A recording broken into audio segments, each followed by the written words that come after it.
Ladies and gentlemen, welcome back to District United TV. We've already got some people in the chat. Prediction 2-1 DC United win, but it's the battle of the Bronx, the battle in the Bronx, the battle at the Bronx, the battle at Yankee Stadium.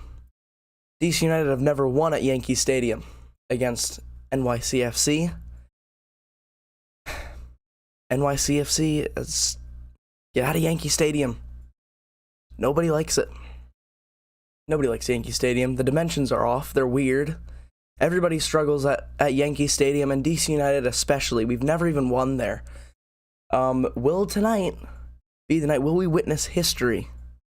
Will DC United beat NYCFC at Yankee Stadium for the first time ever? We played NYCFC last year in August, actually at the New York Red Bulls Stadium.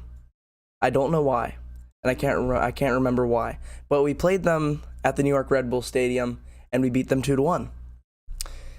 But this NYCFC team, I don't think they'll be in a title race. They could, but in terms of the start of this season, they've had a very similar start compared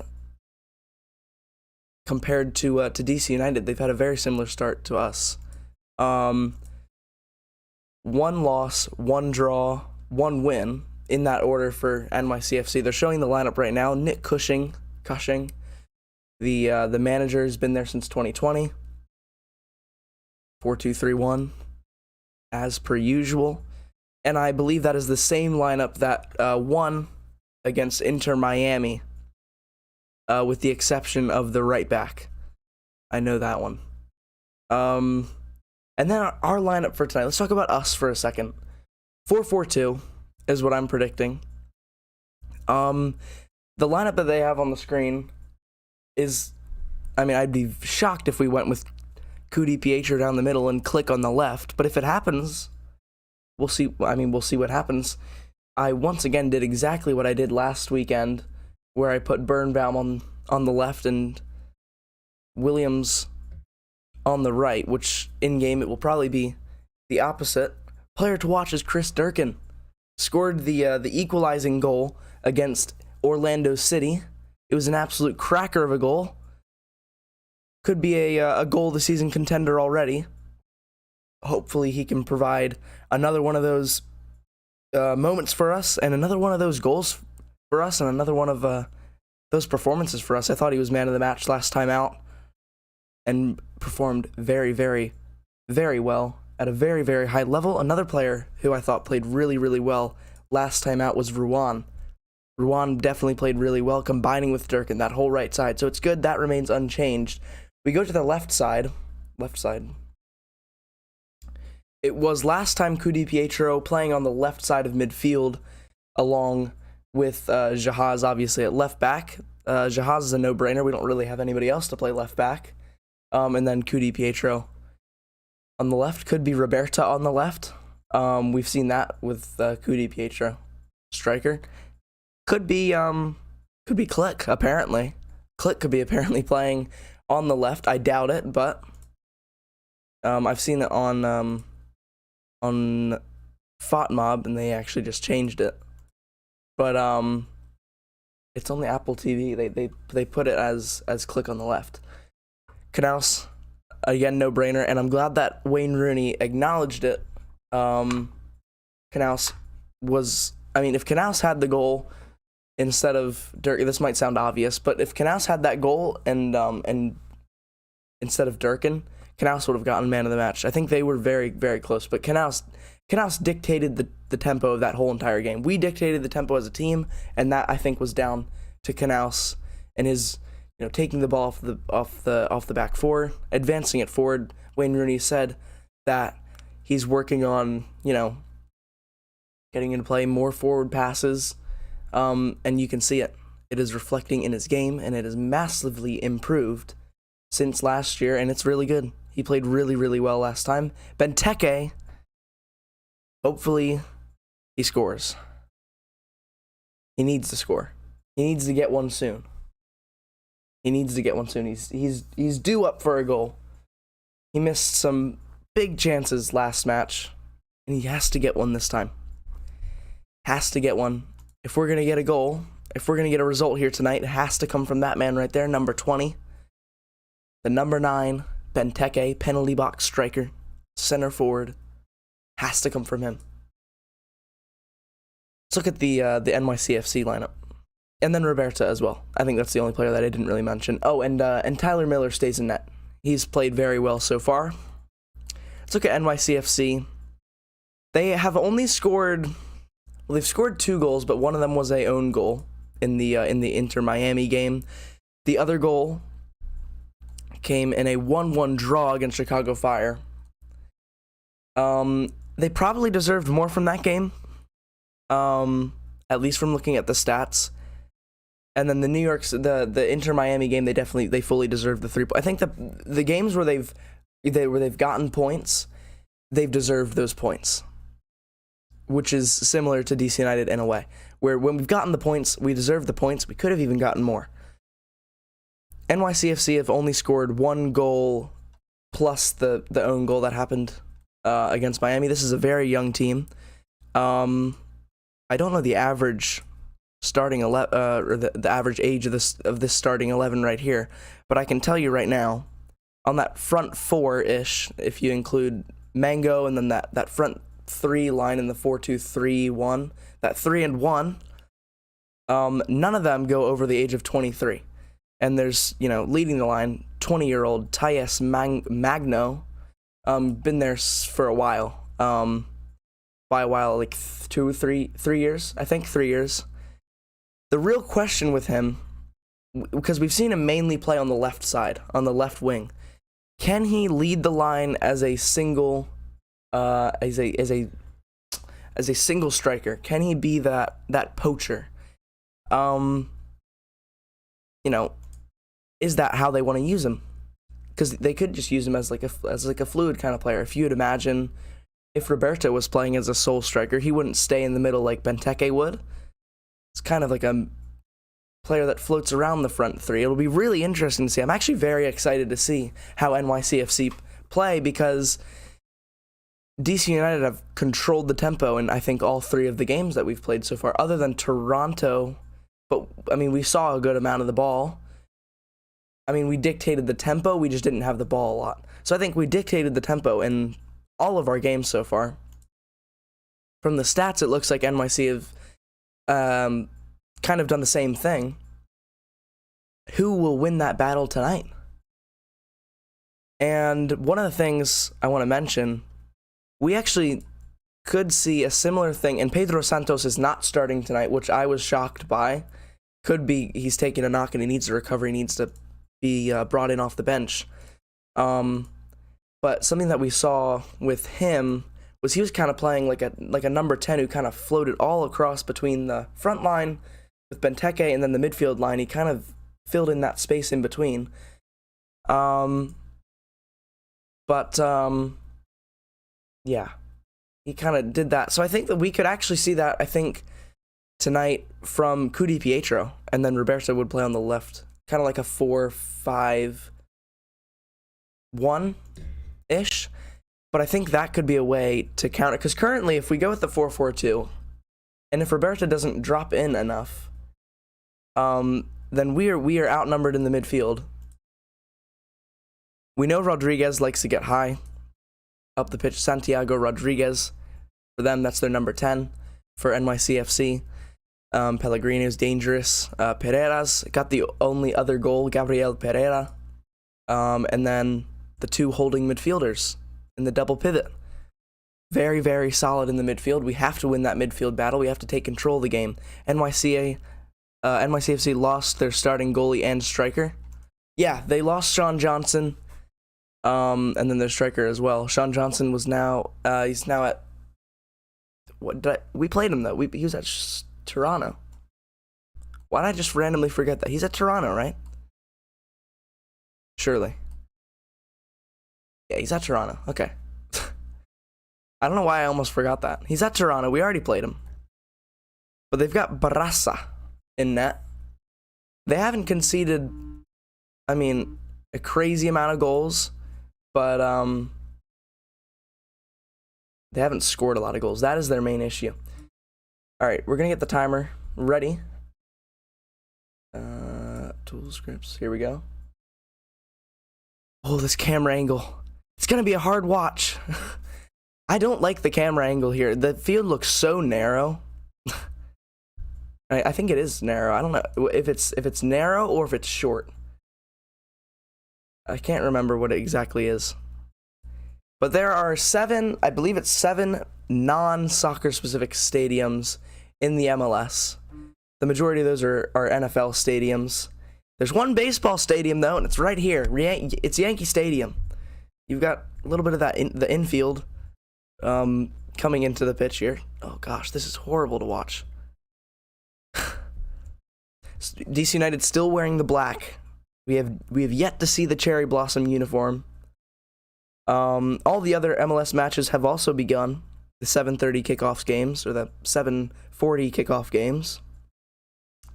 We will be updating you on goals in those games, red cards, halftime when that hits, and then full time. Early cross into the box. Jahaz has to flick it on. Out for a corner. Good back post marking. I think it's the shortness of the pitch. I think it's how short it is. I think that's the issue. Because from the camera angle, it looks really long and skinny, but I think it's actually really short. And I've actually played recently. I played on a baseball stadium. One of the biggest things that people complain about with it is not just the dimensions of the pitch, but like the perspective. It just feels like it's on a tilt. And I've played in a baseball stadium before in Orlando at the ESPN Worldwide Sports, whatever it is. I've played in a baseball stadium. And it is just, the perspective is just a little weird. I mean, these players are used to playing in stadiums that are they're right on the touchline, and they surround the whole, the outline of the pitch. The pitch is outlined by the stands. So I can kind of see what Rooney was talking about in that interview, how the perspective is just off. Do you think the season pass is overpriced? I think so, yeah. Most things are overpriced, but I mean, what was it, $80? $70, $80, somewhere up there. I feel like it's kind of doing, like, it's really good for MLS, like, super fans that are, like, they want to watch as many games as possible. And, you have the Whip Around show, MLS 360. We've also had 2 goals. Portland have taken the lead against Atlanta. That's very interesting because Atlanta are currently top of the table, tied with Nashville, Cincinnati on points.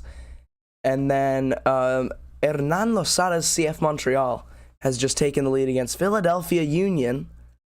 For once, Hernan Losada is doing something good for us.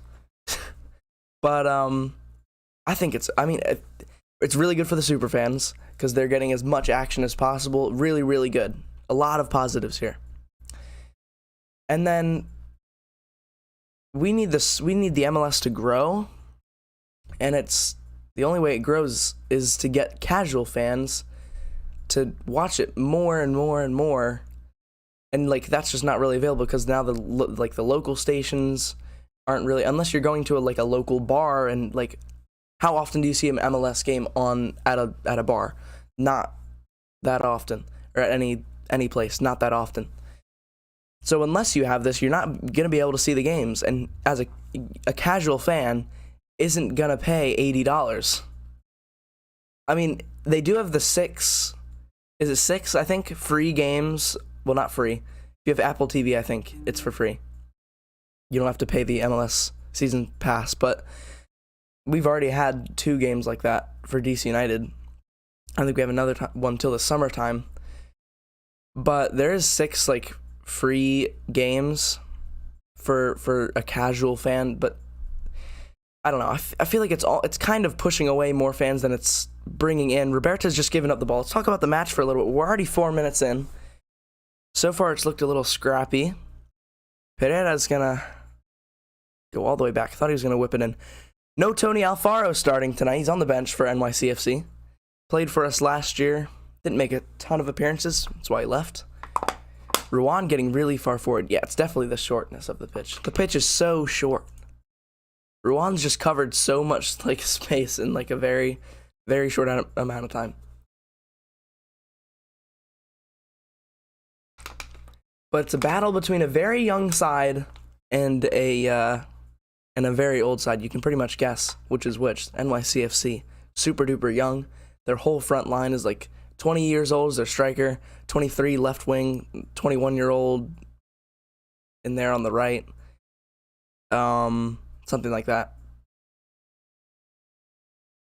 And Roberta's just clattered into Barraza, and he's called a foul. And then for DC United, older players that are, either at their peak on the way down in Benteke, but he's still a very, very good player. Or Ruan, where you're in your prime. 25 to like 28, 29 is when, for an outfield player at least, you're at the peak of your powers.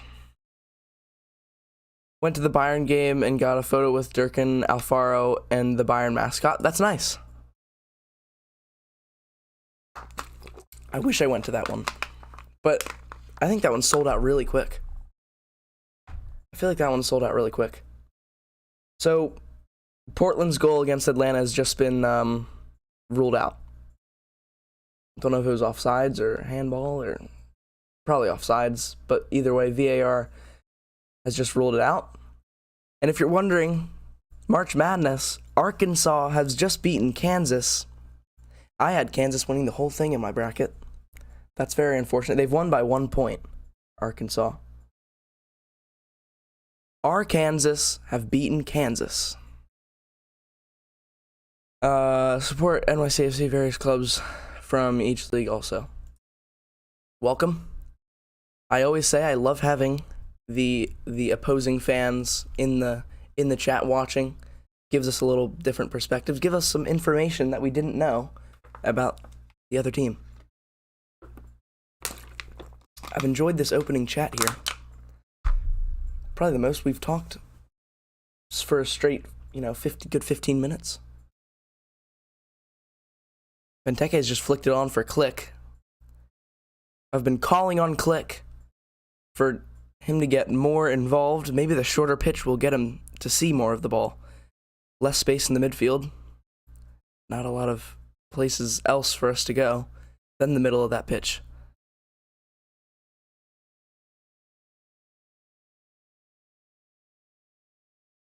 Ball's been turned over to NYCFC.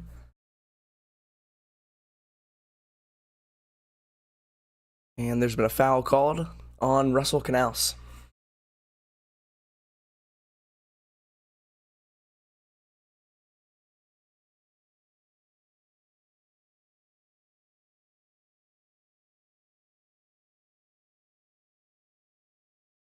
Yeah, Canals was kind of pulling his arm over the New York attacker, and he's been given a yellow for it. Interesting. I mean, the player was kind of out of bounds while he was like pushing him, so I don't know.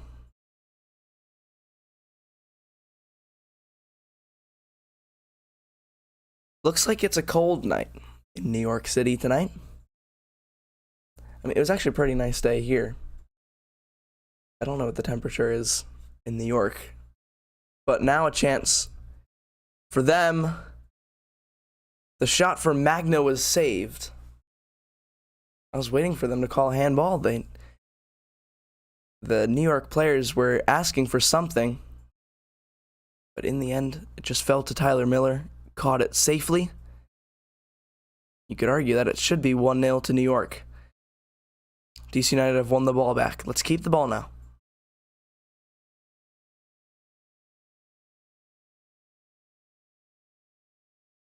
Yeah, you can just tell how awkward this feels.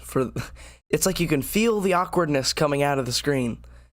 Just the camera angle, it's like really zoomed in, and like I can't see the whole field, and it's like I'm looking at the center backs and I can't even see the full backs. Here's Rouen now. Back to Birnbaum. DC United enjoying some possession here. This is what we've done the past couple of games. You only support DC United or a club from... Yeah, I support Manchester United. Really promising, but 7-0. Not great. But we might win the Europa League because Arsenal's out of it now.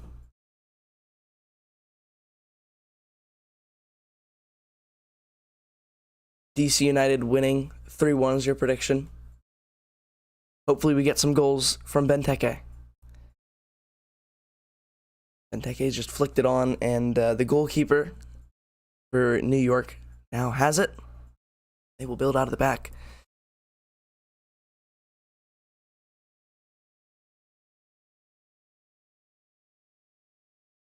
How much pressing will we do? Because we're pressing a little bit now. I mean, there's not really a reason to try and make the field compact on them.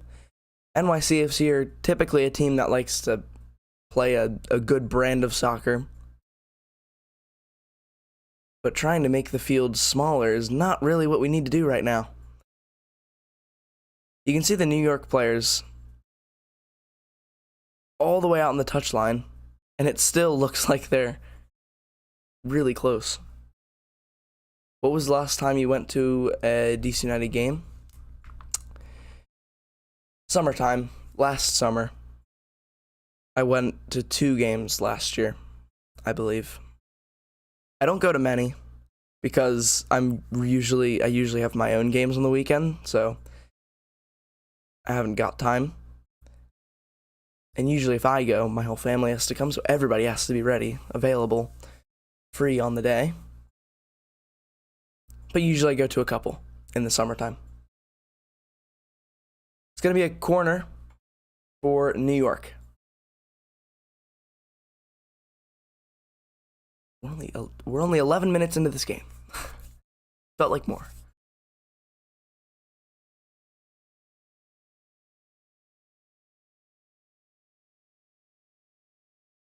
Might be a handball there. He hasn't called it.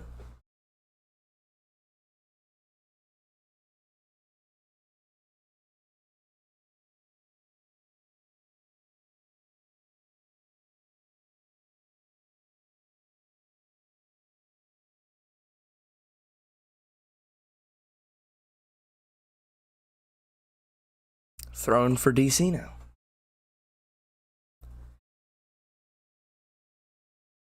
So far, neither team has really been able to keep hold of the ball for an extended period of time, and no real quality chances have been created other than the one that Thais Magno had. That wasn't really a huge chance.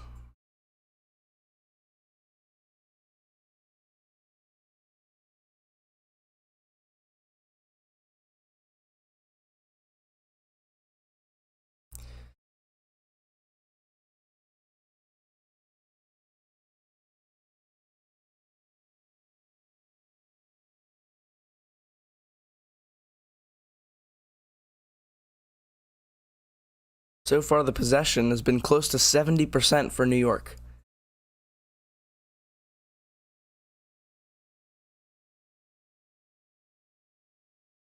It's really hard I'm trying to make out where our players are in terms of their position. It looks like a big 5 across the middle. And when New York try to play out of the back, it's kind of like they move like a front 4 where the ball's here, it's like he steps towards it and then the rest of the line kind of drops back. It's a big line of 5 players. Roberta's on the right, Cudi Pietro's on the left, and then it looks like Canals is dropping in as the deepest midfielder, and then Click the highest, Durkin somewhere in between. Do you support any Europe clubs? Yeah, Manchester United. Soccer nerd, Brighton from EPL. Mainz, I've heard of Mainz, yeah. Atalanta, Atletico Madrid, Celtic. I wore a Celtic shirt yesterday for St. Patrick's Day. You even have a Dutch, Belgian, and Turkish club. How do you watch all those games? Are you from the US? Because that's got to be tons of work. Got to get all the streaming packages. You got to get ESPN Plus for La Liga, and I think they also do Bundesliga. And an Argentinian club. I like watching games at night. Why aren't you actually showing us the real game? Because that would be illegal. That's why. You are from the US. That's gotta be very mentally fatiguing to keep track of all of that. But that sounds fun, though. I like Brighton. Brighton's a good one. They play really nice. Never watched a game of Mines. Heard of them, but I've never watched them play.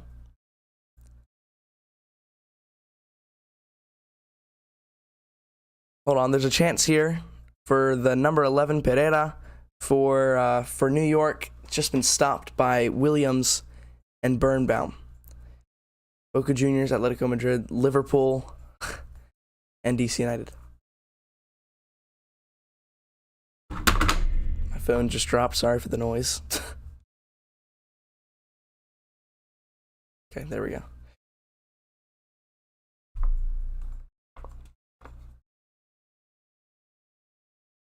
Fun fact. This season, we have not lost with me wearing the white shirt. We lost to Crew when I was wearing the black home kit from 2018 when Rooney was a player. I've just jinxed it.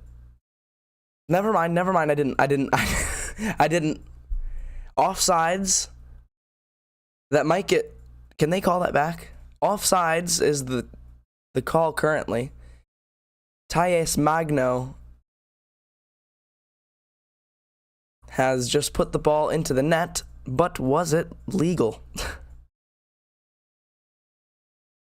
Oh. Okay, Magno wasn't the one that was called offsides. It was the winger. It was Pellegrini. I think. The initial cross.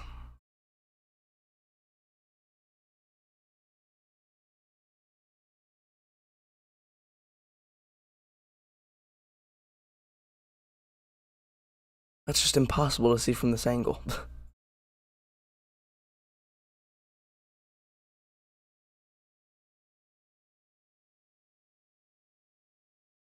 CR7 or La Puglia?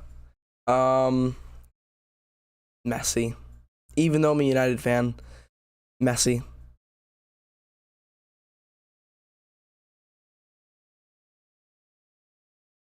Gotta be Messi, in the World Cup win just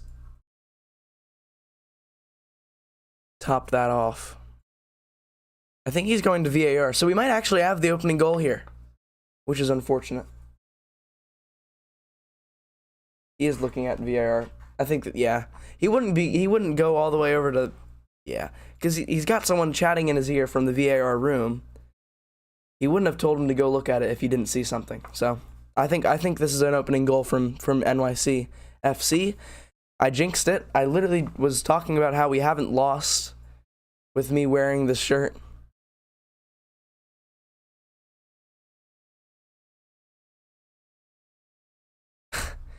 What a World Cup for CR38. I think he's just called it a goal.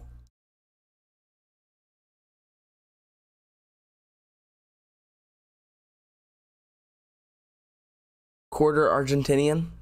That's enough. Quarter Argentinian is enough. He is onside. That is the goal.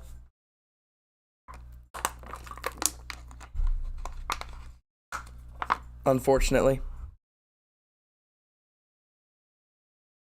Your phone spoils the goal. Yeah, I jinxed it.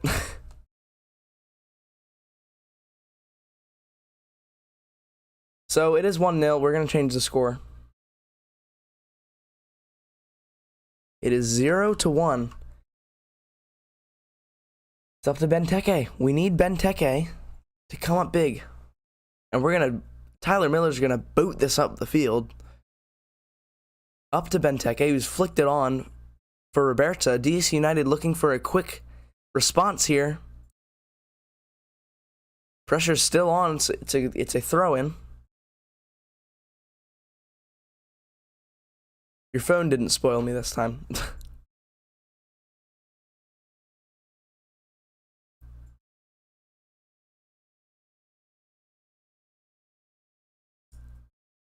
We always start losing. Yeah, I hate when we start losing. gotta hate that one. Okay. Thought they almost just scored a goal from half field.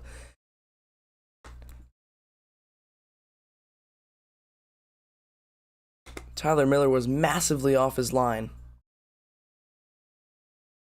Tried to do a Wayne Rooney. Just wide. Tyler Miller did not have that one covered. If that was on target, that was going in.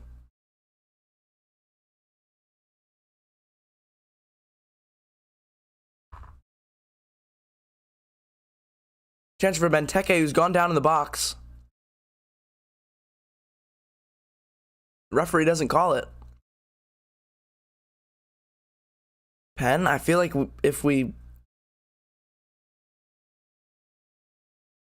if that was really, if there was something there, then Benteke would have gotten up and yelled at the ref. Benteke doesn't usually do that.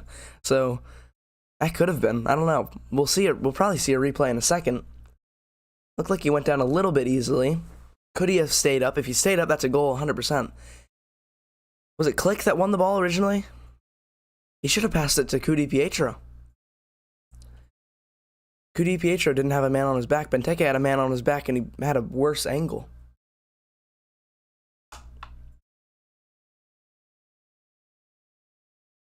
If you're just joining us, 21 minutes into the game, now 22.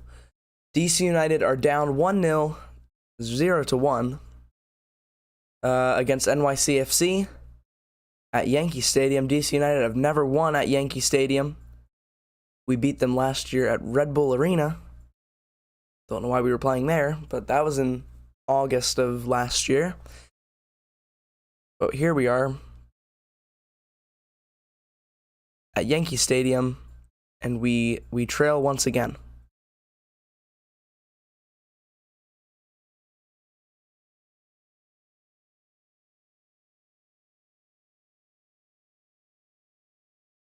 And the goal came from Thais Magno, one of the most promising players in the MLS, 20 years of age, the Brazilian attacker who we've seen mostly play off the left wing in recent years, and now he is, this year, looking like he's going to play as a center forward.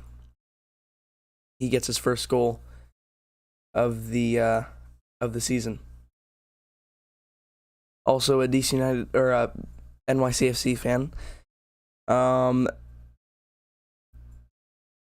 Yes, thank you for subscribing. I saw that notification on my phone.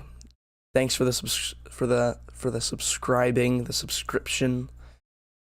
Thanks for subscribing. That's it. That's all I needed to say. I always get my words mixed up. I do not keep up with UFC. I think it's entertaining. I just rarely watch it. Not a huge fan of the blood, that's just on the ground while they're fighting. I don't know. I don't know. But I can see why people enjoy it.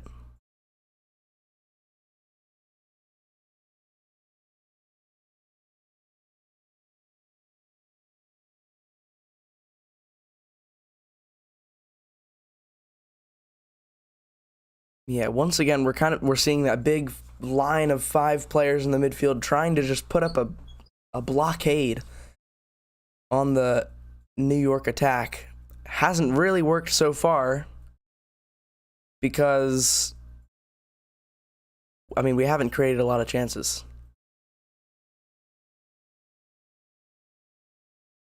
Which of our young players do you think could provide the most in the future? It's a good question. I mean, there's Cudi Pietro, obviously, but I feel like he's kind of being like a little bit like he's ready, but I don't know if he's like a difference maker kind of player where he's made the difference against Toronto. But if he's like a game winning, I'm contradicting myself. He was literally a game winning player. But there's him. I don't know how high of a ceiling he has. I think the player with the highest ceiling of all our youth players is Akin Mboni.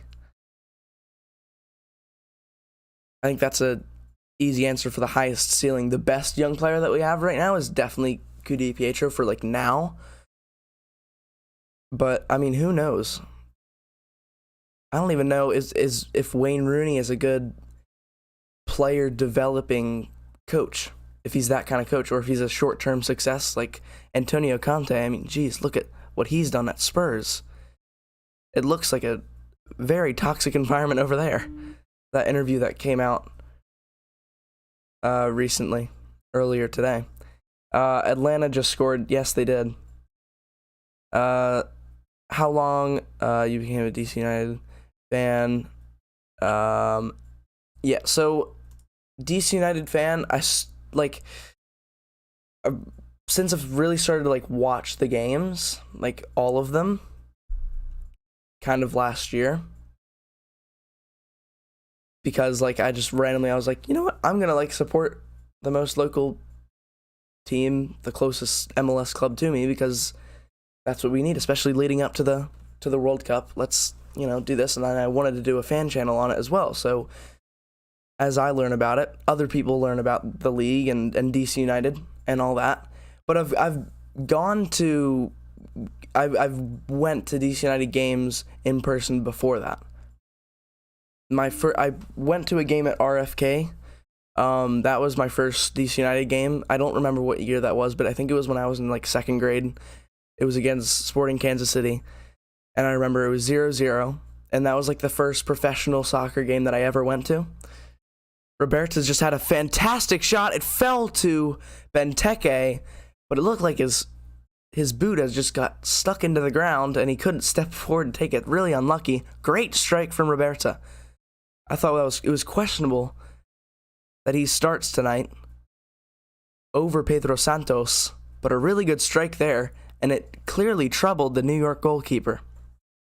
But yeah, I remember it being 0-0 at RFK, and I was like, well, I can't, I need to go to another game. So I asked my parents, desperately, I want to see a goal in a game. So after that, I went to a preseason friendly, Barcelona versus Chelsea, and that game went to pen. So I was like, and I think it was like in the rules where it was like the game would go to pens if it was tied. So I was like, all right, we're gonna see a goal. And then I've gone to like other DC United games at Audi Field before. Obviously, the last 2 years I've kind of gone to like 2 or 3, mostly in the summertime. But how long I've been a real fan where I watch all the games, kind of mainly last year. This year is very exciting, though. Not bad. Heard from that game from a few years ago. Ever since Metro starting. My March Madness bracket is so bad. You had Purdue in the Natty game. Why'd you pick Purdue? Everybody thought Purdue was gonna, well, not everybody. Some people thought Purdue was gonna do really well, but there were also people that were like, Purdue's gonna get upset. I mean, I picked Kansas, and they just lost a couple minutes ago to Arkansas. So 30 minutes into this game now.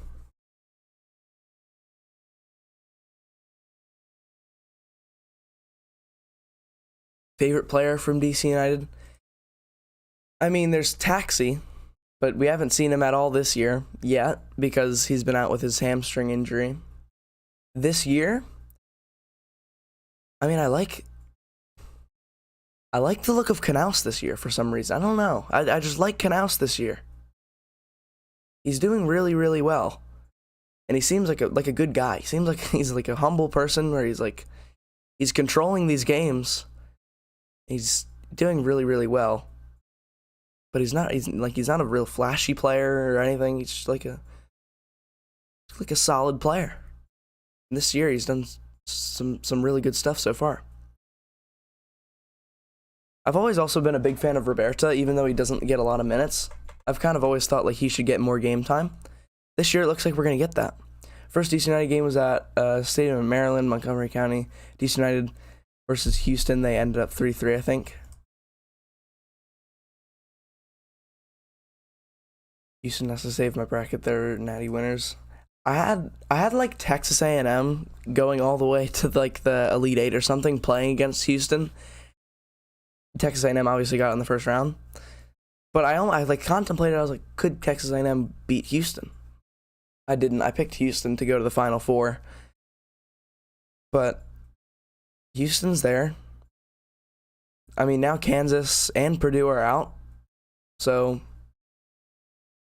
it looks like it's set up for Alabama and Houston,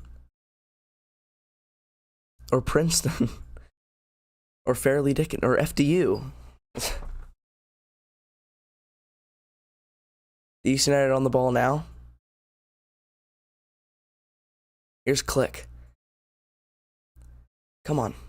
Let's create something. This has been a really hard game to watch. We've just been kind of talking about, random stuff in the chat, which I love to do.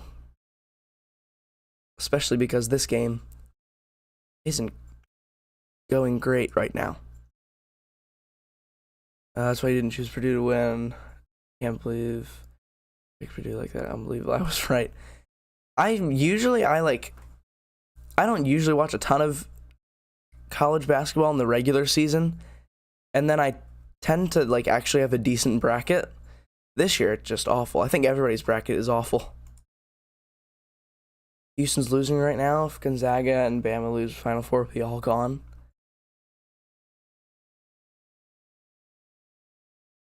Rowan's just bodied someone out of bounds. Let's catch up with some of the scores around the league. As Columbus Crew have just taken the lead against New York Red Bulls. That's good stuff from Rowan right there, by the way. Atlanta United still leading 1-0 against Portland.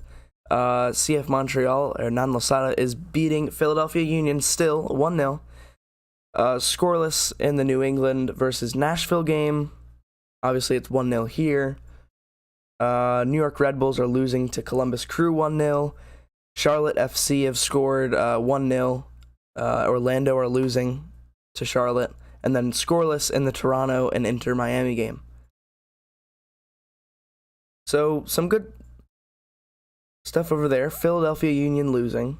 That's a good one. New York Red Bulls losing. Again, a good one. Scoreless in Toronto, Inter Miami game. Those are good results for us. Look at the table. Inter Miami's up there. They look like they could be the real deal this year. Currently tied to Toronto. This looks like a really good... I think this is going to be a really competitive season. There's a lot of teams who could be up there. A lot of teams who could be up there.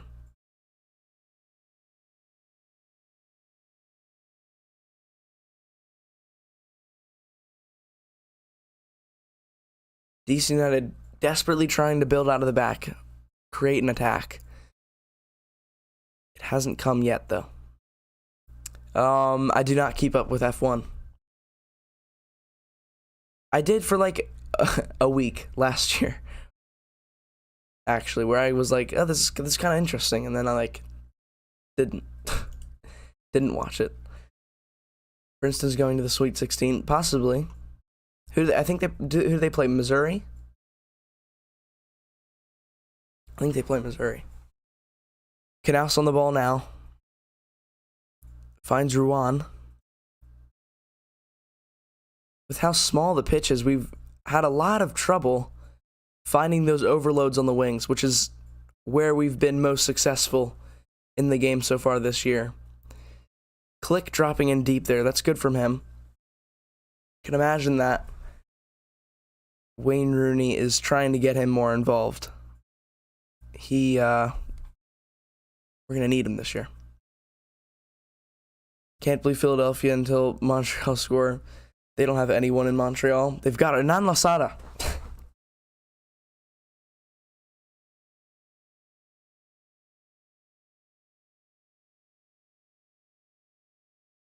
Magno and Durkin have just been all tangled up. There's been a lot of tangled up moments. For instance, up by double digits with like 40 seconds left in the game. Oh, okay.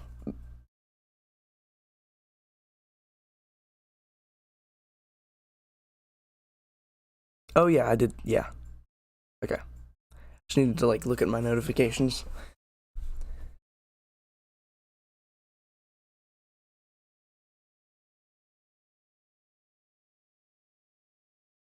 Still 1-0. Benteke has just flicked it on.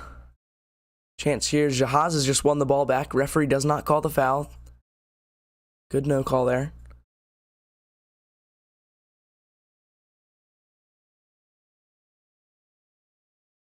Just not a lot of space to go on those wings.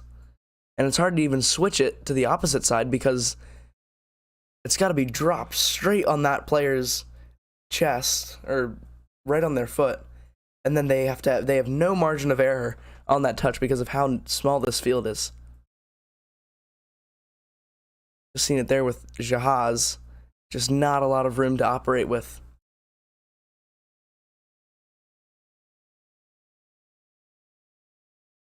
And apparently, this week on Friday, I think it was, they said, I don't know, but I don't know. This week, DC United trained with different field dimensions, and yeah, it's 2-0. I was struggling to make out the words. I was trying to say NYCFC are through on a breakaway, and Pereira has just made it 2-0. Charlotte have also made it 2-0 against Orlando. But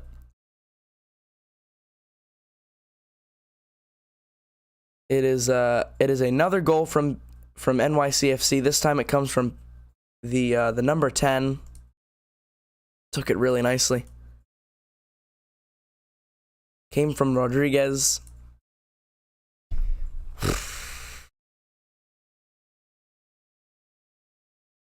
How did that space open up? Was Jahaz still sucked up high up the pitch? I think he might have been.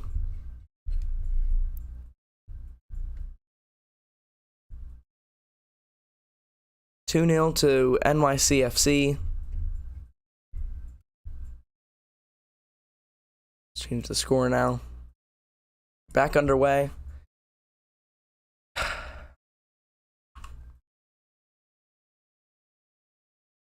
Painful watch, this one. The conditions just aren't fair. Just how the field, the dimensions, the perspective, like the baseball field, it's just weird. Next DC United match is free. That's good.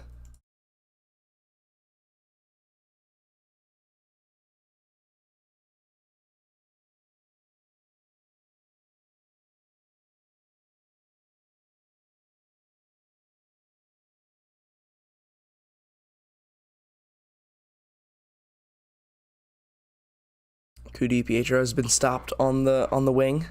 That got the crowd all riled up for a second there. This is looking like the Columbus game. Looks like the Columbus game, except we're not really controlling the game as much. But yeah, it's just like, I mean, we have the ball, but when we have it, it's just not advancing. So yeah, it does feel like we're just stuck, like we felt in the Crew game, where we're just struggling to make that final ball. Lacking it at the moment. Here's the replay on the goal. It was Pietro went down, and then our players kind of expected there to be a foul called, and then the foul wasn't called. And then Jahaz was ready to receive a pass all the way up high on the wing. This could be a problem, a reason for our problems. Jahaz is like all the way sucked into the middle. I feel like we need to expand. We need to be as wide as possible to try and just make the most of the space that we have. Good little bit of dribbling there from Pietro, and he's just called a goal kick.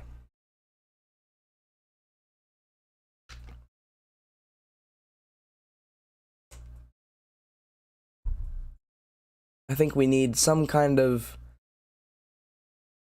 tactical switch. I don't know what it is though. That's the problem. There's really not a lot we can do here. The best thing we can probably do is switch to a 4-3-3. I actually think bringing on Powson. Is Powson on the bench? Powson should be on the bench. Powson is on the bench. I'll read out the bench, because usually we do that at the start, and we didn't do that this time. Hang on. Cudi Pietro is away here. He's going to have the shot. It flies high and wide. But yeah, I'll read out the bench. Jackson Hopkins, Christian Fletcher, Yamil Assad, Donovan Pines, Jacob Green, Matai Akinmboni, Pedro Santos, Victor Powson, and Alex Bono. I feel like we could bring on Powson and play a 4-3-3 with a single pivot and get a little more. Actually, a double pivot could also work, where we've got Click playing as like a really advanced 10. I feel like that could work. If we bring on, then who do we take off?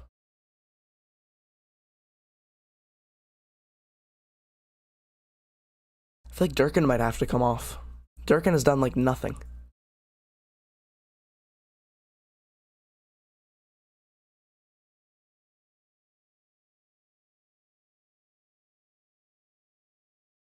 I think Durkin might have to. If we do what I'm saying, then I think Durkin would come off. Yeah, and then we kind of go to a 4-3-3 with a like double pivot, and then Click can get real high forward.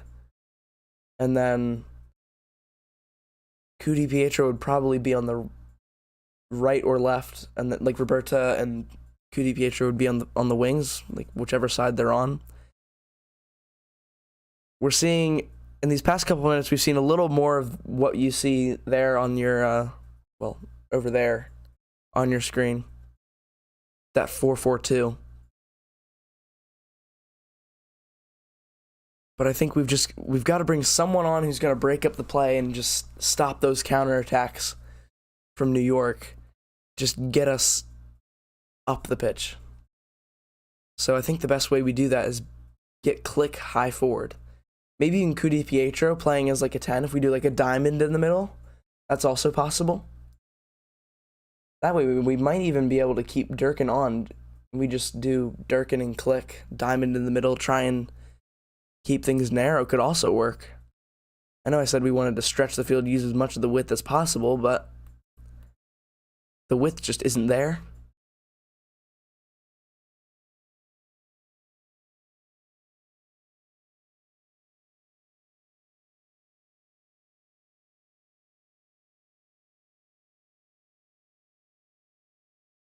See you later. Sergio Alcoleas. Alcoleas? Alcoleas? I'm gonna go with that.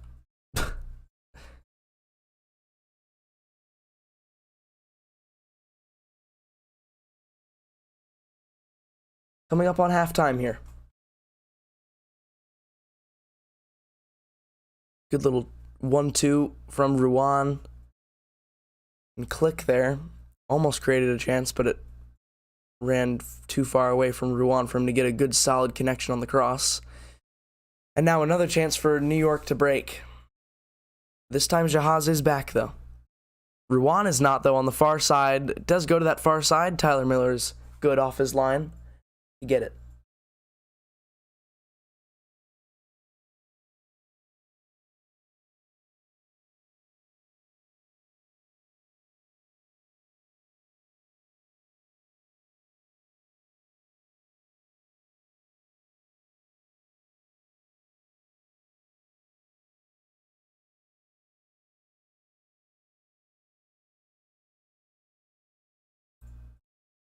And the ball runs out for a throw-in for DC.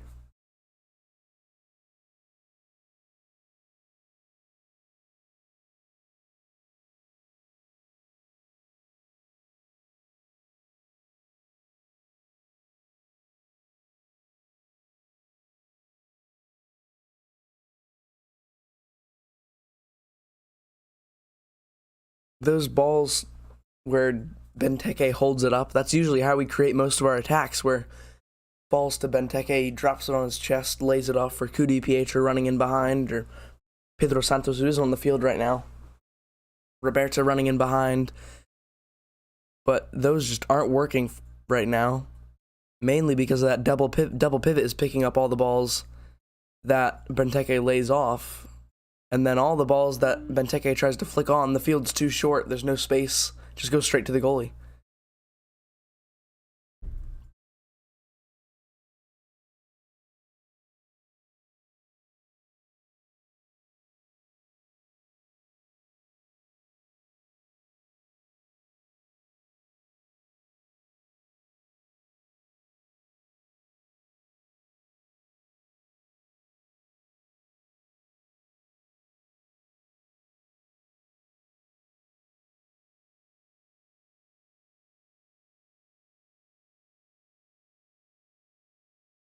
Goal kick for New York City now. And a player is down.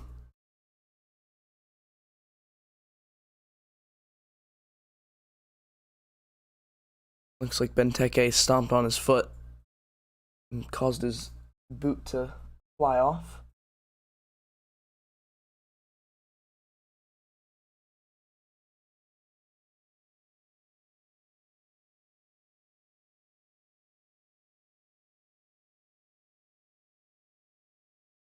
It's a decent strike, though, from Benteke afterwards. I don't know if it would have stood if it went through. The shoe ripped, actually. He's going to have to go off and get a new shoe. It actually ripped when Benteke stamped on it.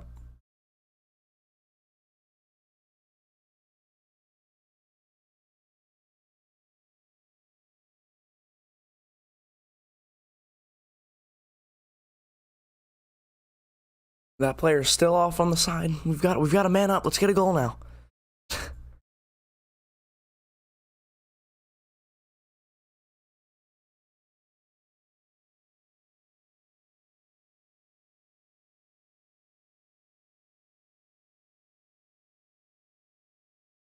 I think a little more pressing could also work as well. We've just won the ball from pressing as well.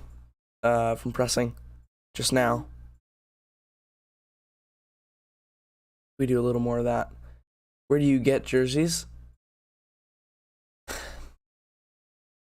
My Manchester United ones I get straight from their website. Of the DC United jerseys that I have, I've gotten the two that I have a home one, and this one that I'm wearing, I've gotten both at the stadium.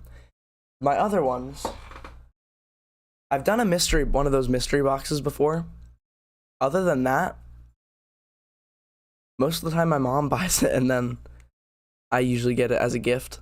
But mostly from the club's website or the club's shops.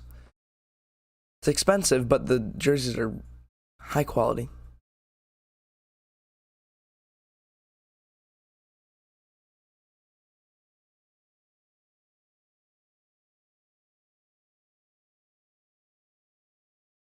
Ball out to Jahaz. The ball will come in, though, from Williams, and it's out for a corner. One last chance before halftime.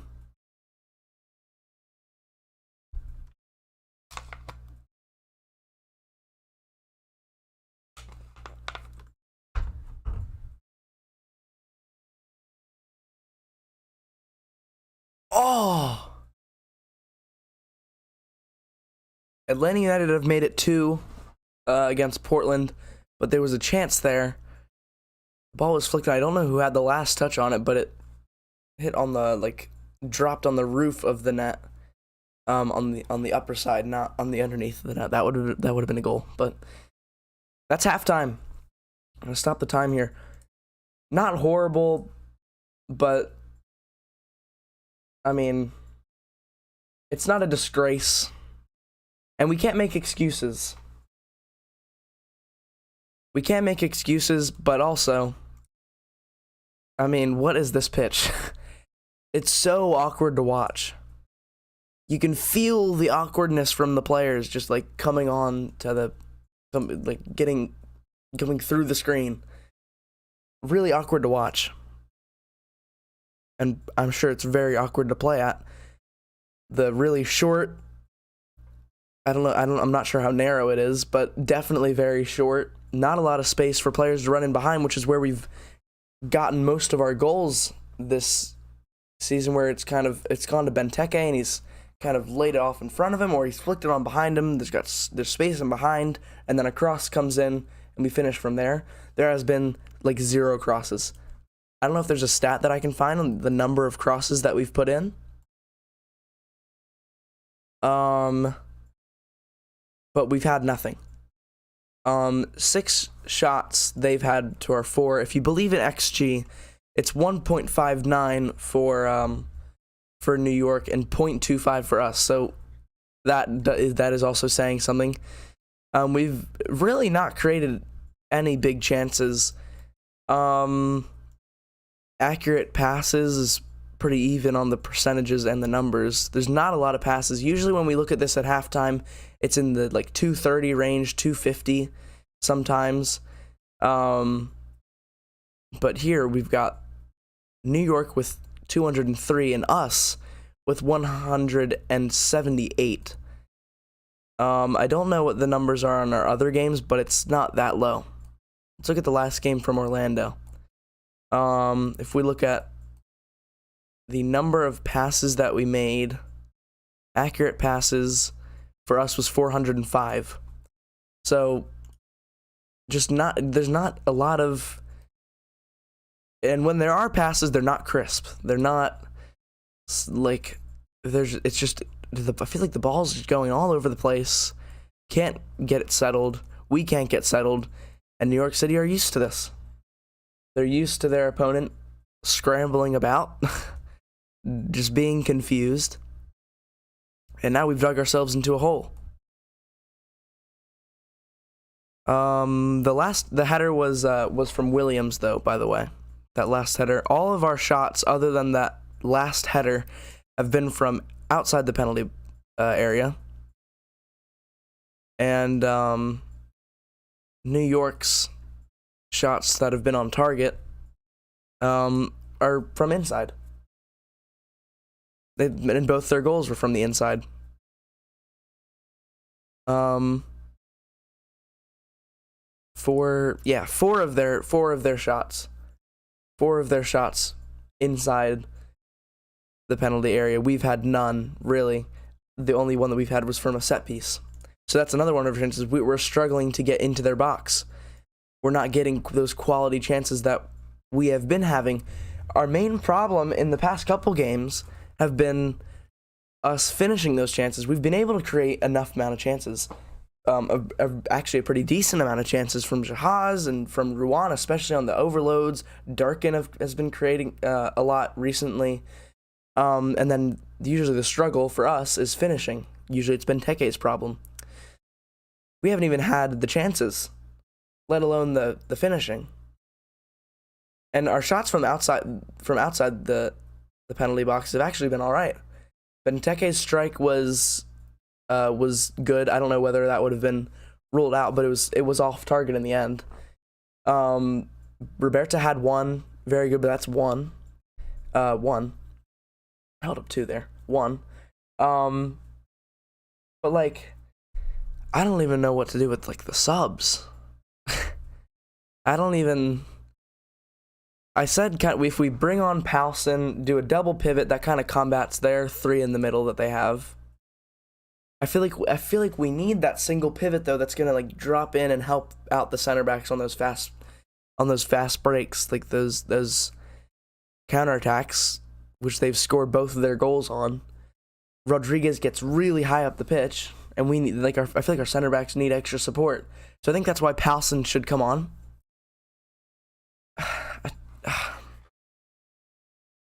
I think Powson should come on. I think this isn't the game for Durkin. I think that could have been. It's hard to not start a player after they've scored you a game, like an equalizing goal. It was one of the best goals we've seen so far this year. Probably the best goal for DC United, but I'm talking about the league overall. It was a really good goal. It's hard to not start a player after that, but this is not the game for Durkin. I think we're seeing that. This is not the game for Durkin. So I think he might actually... I think the subs have... I think there's going to be subs at halftime. And then the other struggle is usually subs that change the game are attackers. Our attacking subs are most likely Jackson Hopkins, Yamil Assad especially, and Pedro Santos especially. I don't think that... What are they going to do that's going to change the way that we play right now? If it's a one-to-one change where Roberta comes off or Cudi Pietro comes off and Santos comes on, I don't think that makes a huge difference. I think we need a system change. I think we need to change out of the 4-4-2 into either a diamond in the middle, where I think the diamond in the middle is the best because we're just not getting it, and let Ruan and Jahaz come forward. And it's almost, dare I say it, it's almost like a 3 center back. He said it, 3 center backs. We hate 3 center backs. But I think in this scenario, if we have Poulsen, I want to show you what I'm talking about, but just imagine it on the screen. Click and Canals are still next to each other. Cudi Pietro kind of goes to a 10. Durkin comes off, and then Poulsen is in the middle, and Poulsen's almost dropping as far back as that third center back to make it almost a 5 back. So then that's kind of a narrow midfield. So then Ruan and Jahaz have got to get high up the pitch. That will give them a lot more space to run into. I think that's our best bet, I feel like. That also makes sure that Ruan and Jahaz are staying really wide. But they're also they also need to be cautious about coming back. It gives them more support, because then if Poulsen's dropping back, that means Birnbaum and Williams are kind of further apart, stopping those counterattacks. I don't know. That's my idea. I'm not getting paid to do it. Wayne Rooney's the one getting paid to do it. He's got to make the decisions. He's got to make the right ones. He gets paid to make the right decisions. If there's not a change, it's a mistake. If there's no change in the style of play, in the system or the formation, or if there's no subs, well, I think one of those things has to happen. But if there is a sub, I can't be a like-for-like change. There's got to be some kind of system change. So I'll leave you with that. I don't know how much time we have until this second half kicks off. We've got like 5-6 minutes, so don't go anywhere. I will be right back. I'm gonna get more water because I'm running out. And yeah, I will see you in 5 minutes. Don't go anywhere. Halftime. We're 2-0 down. Get ready for another Cudi Pietro winner. We're winning. We're coming back. 3-2. Let's do it. I'll see you in a second. Don't go anywhere.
We're back.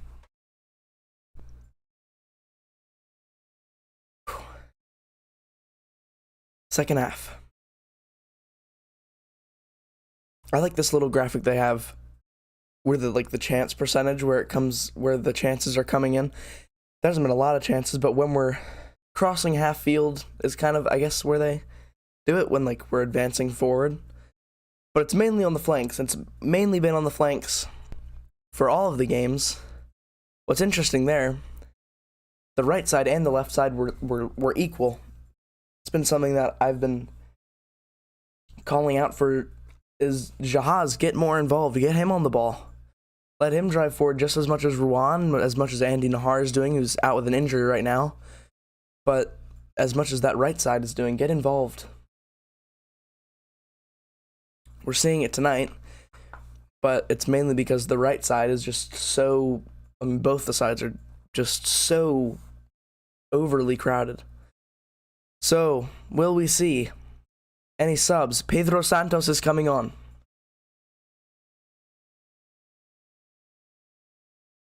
We could also keep Durkin on. Okay, Palston is also coming on. Palston's also coming on. Okay. Never thought I'd be so happy to see Palston coming on. Palston is coming on. Is that Jacob Green? It is Jacob Green. Jacob Green is coming on. I don't think Jacob Green's played so far this year. Other than, he might have played in the crew game. I doubt it, though. We're making a triple substitution at halftime. Okay. Wayne Rooney must have heard me. I said if there's no changes at all, it's a mistake. He's like, all right. 3 of them. Boom. 3 changes. Mikhail Ura, I don't know exactly how to say that guy's name, has just scored for Philadelphia Union right as the second half has just started. So it's 1-1 there. And Toronto have taken the lead against Inter Miami. Let's see how these players line up at the kickoff. Why hasn't Akinmboni started since the first game? I don't know. He gave up the 1 penalty, but I can't imagine that's a reason to keep him out of the lineup. I think it's just, I mean, Derek Williams is back and he's fit. Okay, Roberta's off. Knaus is off. Knaus is off. That's interesting. I didn't see the other one. But yeah, I mean, he gave up the penalty. I don't think that's a real reason to keep someone off, though, or out of the starting lineup. I think it's mainly because when we went to the crew game, we didn't want to start a young 16-year-old in Columbus, because that's obviously a really hard place to play at. And then we played all right in crew. In Columbus. And then against the Orlando game, it was also I don't know. And then yeah, for the Orlando game, Derek Williams was back. So I think it's just the fact that Derek Williams is now back and he's better than Akinmboni. I don't know. We'll see. There's going to be plenty more chances for Akinmboni, and DC United have made it 2-1. We've cut the lead in half. Instantly, we've seen a change. I haven't even been able to take a second to see what our system is going to be for the second half, but it is 2-1. Clearly, it's working. We've got them on our heels. There's the very, very small away section at Yankee Stadium. Let's see this. Palsson, really good pass. Great cross. Who was that? Was that Santos? No, it was Click. Click had the cross to Benteke, and that's what he can do. Benteke cuts the lead in half. If we're going to get points today, it's going to need to come from Christian Benteke. Great header, great cross, absolutely. Not a bad start from the number 20. 2 players have just collided. It was Durkin and one of the New York players. Palston's giving him a pat on the back. Click's getting into it with a couple of the New York players. See what happened. There's Jacob Green. How about that? It's a good stop from him, and then Palsen. It wasn't Palsen. It was Durkin. I don't even know what happened there. But the player's back up. Both the players are back up. There's Benteke. He looks switched on for the second half. Benteke. He's got space to run into. He should have taken a shot there. Should have just tried one. Had the toe poke of glory. He just poked it between the defenders. That's what he should have done. Cincinnati's taken the lead against Chicago, by the way. In the Battle of Ohio. I don't know. Is there an actual name for that rivalry? I don't think it's that competitive of a rivalry. I don't know. I guess now it is because Cincinnati's pretty good this year. New England's also taken the lead against Nashville. So now all games have a goal in them for the 7:30 kickoffs. Oh, why did I call it the Ohio? I got them mixed up. That's Chicago. They're playing against Chicago, not Crew. It's because I looked at the New York Red Bulls game as well. Okay. Cincinnati's taking the lead against Chicago, not the Battle of Ohio. And then the 8:30 games also kicked off a second ago. Dallas and Sporting Kansas City, that's an exciting one. Houston, Austin FC, let's see if Austin FC can bounce back. St. Louis FC and San Jose. Another chance for St. Louis City to make history. They would be the first expansion team to win their first 4 games. Anyways, that's what's going on elsewhere in the league. Let's get back into this match because we're right back in it. We are right back in it. Let's try and make out what formation we're playing. Palsen is the deepest of the midfielders. Pedro Santos is really high. Doesn't look like a huge change. Birnbaum rises up to win the header. It's good for him. It is looking a little bit like a 4-3-3, which is one of the options that I had mentioned. A little bit like a 4-3-3. Durkin's just really wide.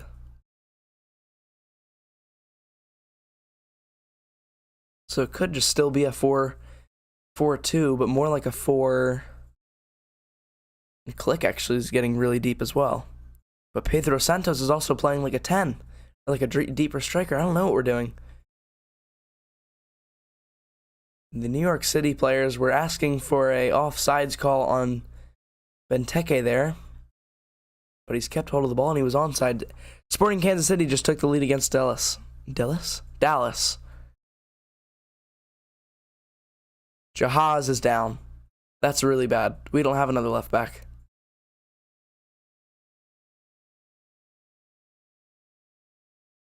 Either he's had a cramp or he's felt something from that motion there that he's just given. It looks like he's just taken like a knee to the thigh, which is going to hurt very, very badly. How about that? Cudi Pietro's just giving some advice to Benteke. 21-year-old giving some advice to a Premier League experienced striker.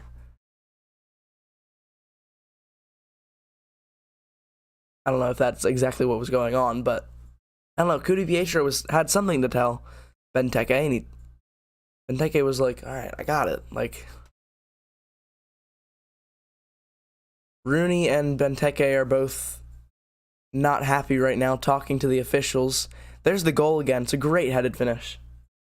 Really good headed finish from Benteke. And if you're just joining us, we just got back from the break. Benteke has cut the lead in half. It is 2-1. Still to NYCFC, but the momentum is very much with DC. With a lot of time remaining for DC United to get an equalizer. But yeah, in a game like this, I think Howson's definitely the right decision. He's got that roughness about him. We need someone that's going to win tackles and control the tempo of the game. Wayne Rooney thought Knaus wasn't doing it. So, I talked about earlier in the stream during the first half, and even Wayne Rooney spoke about it in the pregame press conference about how well Knaus did against Orlando and how well he has done so far this season. He subs him off after the first 45.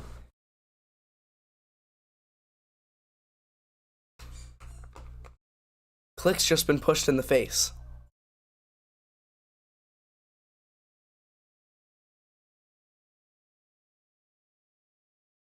There's going to be a card coming out for Rodriguez. Red card? I mean, he's touched him he's like pushed his face away. I'm not exactly sure what happened there. Click was like bodying someone while out of bounds because it was our ball. And then Rodriguez decided to get all up in his face. And then same with Pereira. It wasn't that hard of a shove. But yellow card is correct. And I just remembered Knaus was also on a yellow card, so that could have been affecting his ability to put in hard challenges. How is that a foul? Powson's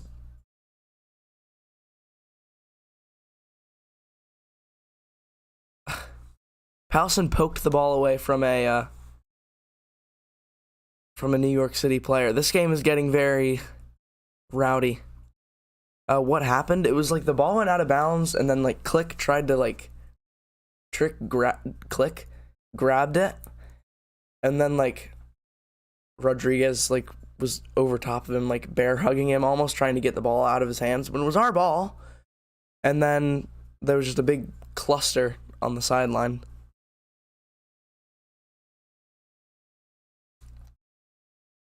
And then Click ended up getting like a palm to the face, almost. Not like a slap, but he was like pushed away. Player got a yellow card though.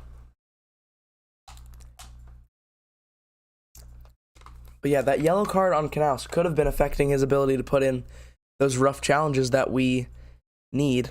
We've got to take this game to them in the second half. Looks like we're doing that though. We're making it tough for them. New York City players are getting angry. They're getting frustrated. And that's one of the weaknesses in a young team, where when the tension gets high. Oh, like what happened is in like the goal. Really good cross from Click, left-footed cross from the left side. Benteke glancing header, really really nice into the bottom corner.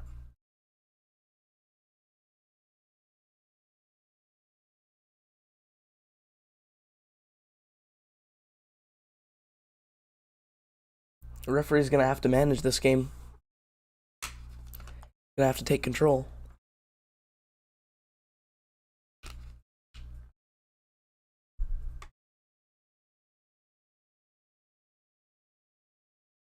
Philadelphia Union have just taken the lead against Montreal.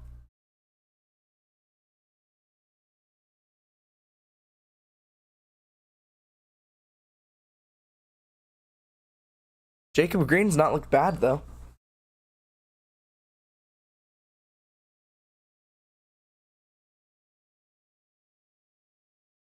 We've made enough changes. I might be able to change this lineup graphic that we have. See if I can do that. If I can make out what formation we're playing. I mean, I have no idea what formation we're playing. It looks like similar to the 4-4-2, but it's more like a 4-5-1 because Pedro Santos is dropping really deep. One-on-one chance, cut out by Tyler Miller.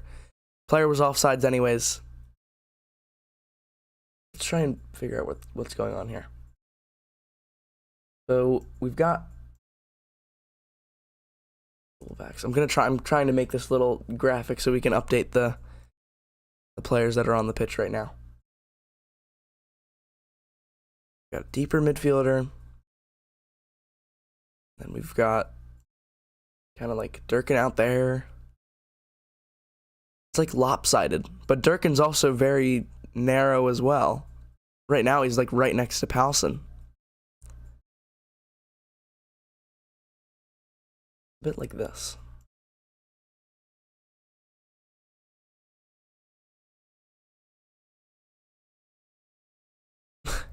I'm trying to like move around the players on the field and it just looks really off. I'm gonna move this up. Look like that.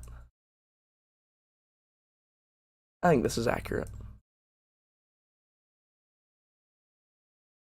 This looks so weird. I'm gonna do it though. Get the numbers in there. Free kick for New York though.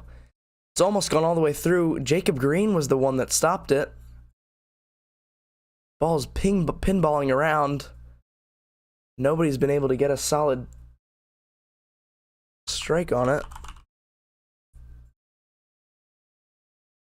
Ball into the back post. Jacob Green's outnumbered.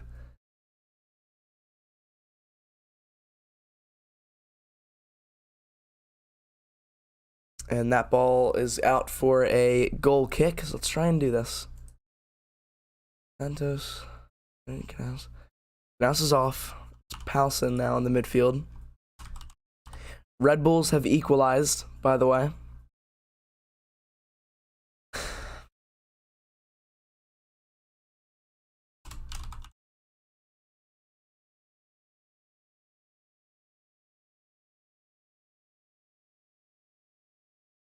Wait, so did Ruan go off? I think Ruan went off as well.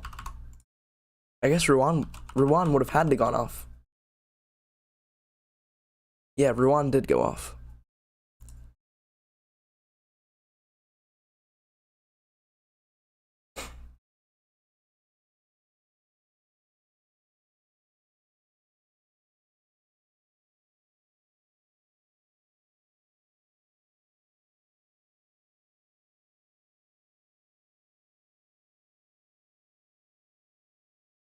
Okay. Atlanta United is now up 3-0 on Portland. Akin and Bonnie's coming on. I'm not going to put in the graphic yet because Akin and Bonnie's coming on. Lots of changes here early on. Early changes. Not something that we've seen in previous games. Jahaz cannot continue. So, yeah, Jahaz will come off. Akin and Bonnie coming on. Lots of people in the chat. Big fan of Akin and Bonnie. I'm a big fan of Akin and Bonnie. If he gets a good performance, he could work his way back into the lineup. It looks like he is going to stay. Looks like, yeah, just a straight swap. He's going to be playing left back. He's still pretty young, so he's probably got a lot of... He's still got, you know... He's probably been moved around a lot of positions. Usually, you know, in like playing like as a youth player, you don't really have your one position. You're kind of playing all over the place. So him playing left back shouldn't be a huge issue for him. Lots of players really high up the pitch now. This has changed the way that I'm looking at this lineup. It's like it changes every single time. It's almost like Santos is like dropping in as an 8.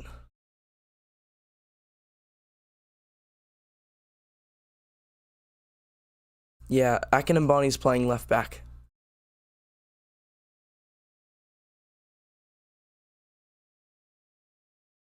Chance now for Kudi Pietro to put in a cross. Goes back to Akin and Bonnie. It's a decent cross, but nobody was there. Falls back out to Jacob Green. Durkin. Good to see him finally on the ball. Click as well. Pedro Santos work to the backside. That's our biggest... That's probably our best like little stint of holding the ball actually. We've actually like held the ball for a good amount of time there and created 2 decent chances there. Unfortunately, no one was on the end of it. Jacob Green's now in a foot race with the number 17, Pellegrini.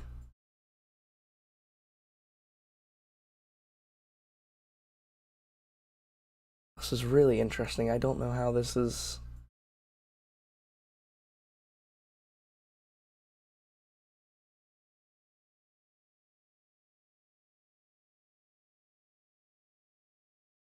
Chance for Magno there, but really good stop from Tyler Miller. Okay, I'm going to go with this. I'm going to shift everything up a little bit.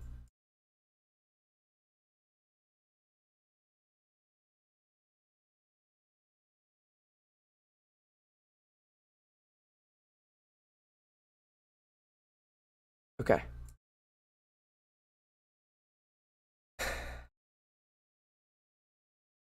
All right. Now, that's what it looks like. That's what it looks like right now. Click might be a little bit deeper. Powson might be a little bit more, you know, both sides. Not really that right-sided bit, but it is a little bit staggered in a way. In possession, Click and Santos almost look equal, and Santos even gets as high, like higher than Benteke at times. Click is also very far forward. He's kind of in an awkward space where he's between the lines. He's not really part of the midfield line or the attacking line. Wayne Rooney is me in Football Manager. All sorts of asymmetric. I don't even know what's going on here. We're just throwing 11 players on the field and just trying to take the game to New York here. You play soccer yourself? Yeah.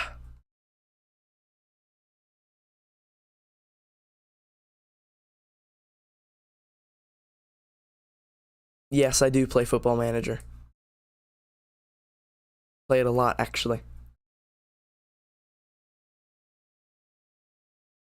It's confusing at first, but once you get into it,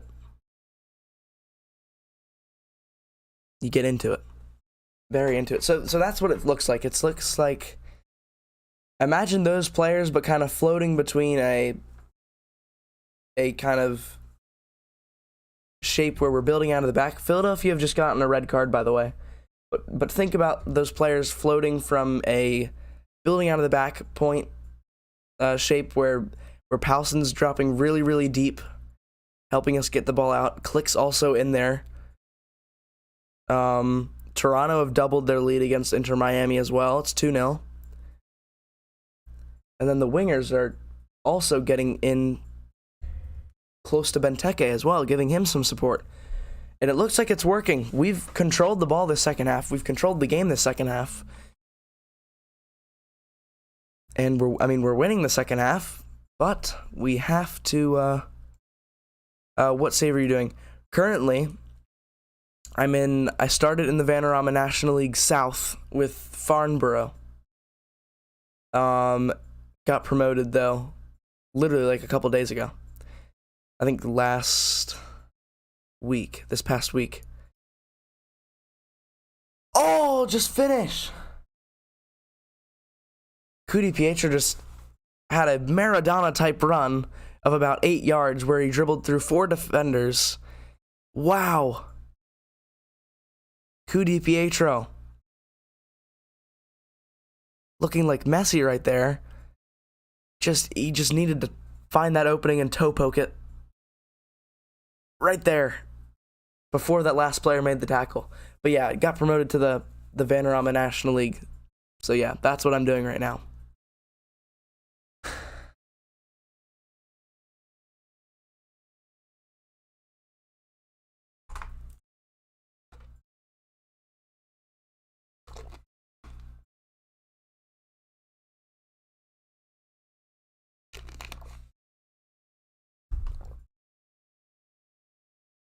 That was really good though from Ted.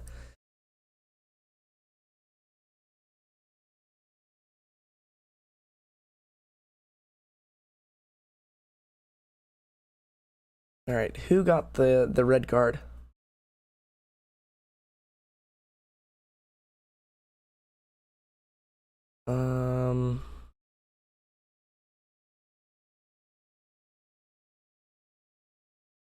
There was a red card in the Philadelphia Union game, so that could end up costing them. They did so well to earn back not earn back, but to get the lead after being down 1-0.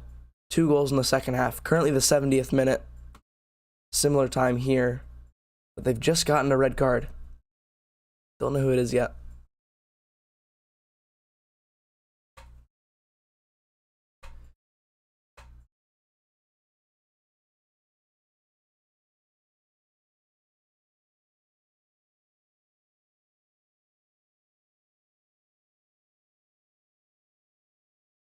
Yeah, and that definitely a foul. The number 13 for NYCFC just came through the back of Pedro Santos.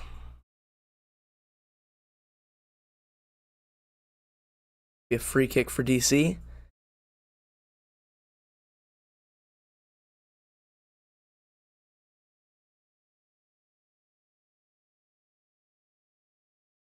Durkin with a chance here. He's gonna whip it to the back post. Oh, massive chance there. Di Pietro overran it. It went like under his boot. We still have the ball though. It's back with our center backs, with Derek Williams now back to the goalkeeper.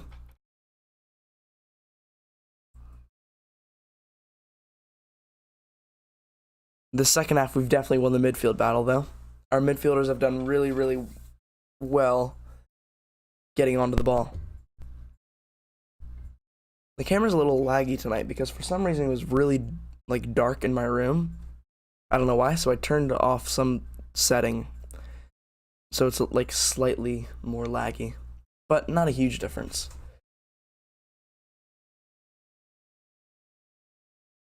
It was a good cross from Durkin. Had the right amount of weighting.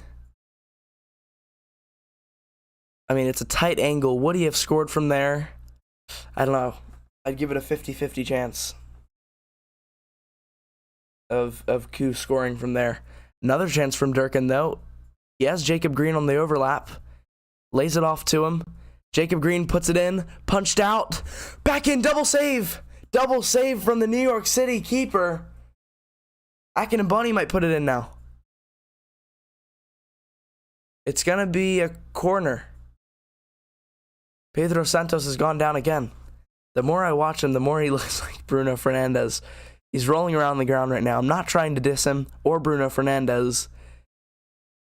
But, I mean, I've mentioned how his style of play is kind of like Bruno Fernandes, where he floats between the lines. And here he's gone down, holding his face. Di Pietro, though. Massive chance. Once again, he's going to be hungry. I feel the winner coming from him. He's gotten 2 chances in the last 5 minutes. I was saying we don't really know how much of a game changer he is in terms of like how big of an impact he's going to have on a game when he starts from minute 1 to minute 90, how much of an impact he will have. We know he's good coming off the bench. We just need him to have that same energy throughout the game. Looks like we have that in these last 20 minutes. If you're just joining us, 20 minutes remain. DC United on the front foot, but still trailing in the game. And that was the chance. The double save from NYCFC keeper. Punched it out on the cross from Jacob Green. It was a really good one. Floated in very nicely. And Jacob Green's also just lost the corner. It was popped out for him. Great tackle from Di Pietro. He looks hungry. He looks energized. He looks ready to go. Great tackle from him. Click with some space. Looking to prop it up for Benteke. Tries to flick it on. Comes out to the keeper. And he will take his time. Fantastic challenge there from Di Pietro. Absolutely got the ball. The referee knew it. I thought the referee was going to call a foul. But really good challenge. Pedro Santos is struggling. It would have to be... Yamil Assad hasn't been introduced to the game yet. Yamil Assad could come on as well. Oh god. Akinmboni's down, and there is blood on his nose. I doubt he's broken something. I don't want to say that, but oh, the back of the New York City player kind of came in with his, his nose kind of like collided with the head of the other player, but his nose was bleeding. So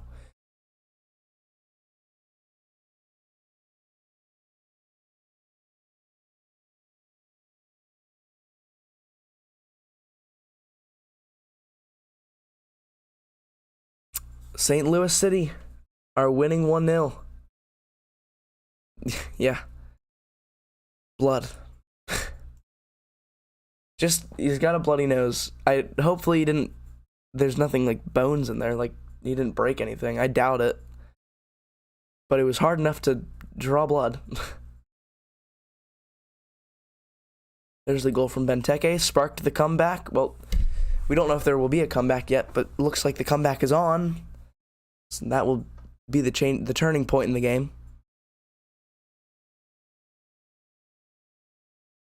Akinmboni looks to be kind of catching his breath. He'll probably continue. But it's an annoying one because now I feel like he's going to be more timid to go up for those headed challenges. How do you feel about Rooney because he played for DC United, now managing them? I actually think he's a really good manager. I mean, I think he could be a really good manager. It's obviously the start of his managerial career. I don't know how long he plans to be here though. That's the only worry that I would have.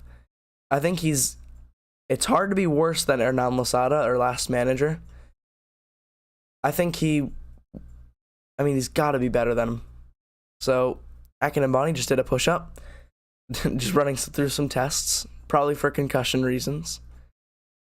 It looks like a sub is prepared. It looks like Yamil Assad. But anyways, yeah, I don't know how long he plans to be here. Because, I don't want to think that he's here for the money. And I doubt, he's not, he wouldn't become a manager if he was only doing it for the money. But obviously he's getting paid a lot of money to be here. So how long does he plan to be here? I don't know. If it's 2 years or 5 years, who knows? But the way he set up this team, even the style of play, the pragmatic approach, the signings that he's made. Pedro Santos is still down. The signings that he's made, it looks really like he wants to success now, win now. Something that we talked about a lot in the season preview that we did all the way back at the beginning of the season in February. All the way back. It was only like a month ago. So now our players, we've gone with this rough approach in this second half where we've tried to put in as many challenges as possible. And now we can kind of see the consequences of that. Akinmboni's got 2 plugs on his nose to stop the bleeding. And it looked like he was struggling to see like this. Kind of like closing his eyes, opening it. Not great. Especially for the defender who's going to need to win a lot of aerial duels. And then Pedro Santos is down, who will probably have to come off, which will be our last sub for the game. That'll be our 5th one. Yamil Assad is coming on. Pedro Santos will probably be the one coming off. So I'll quickly change that actually on the little graphic. 22. Why not? There we go.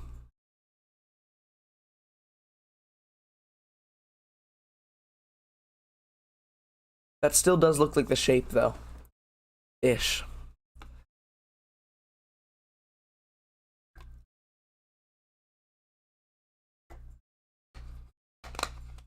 But imagine like Powson kind of going side to side, and then Click on that second level going side to side, and they're both, when Powson's here, Click's kind of there to receive the ball, or he's there to receive the ball, diagonal passes, triangles, all that. About 15 minutes remain, though. Pedro Santos is in some big pain. Hopefully he's not out for long, because I actually thought he played well. I was surprised that Roberto was starting tonight. But he's come on as a sub, and he's had to come right back off after not that long, probably about 20 minutes. Unfortunate. Who is that number 55? Have New York made a sub yet? They have. Who is that number 55? It's Parks. He looks really tall, and he's actually getting really high forward right now. Really far forward.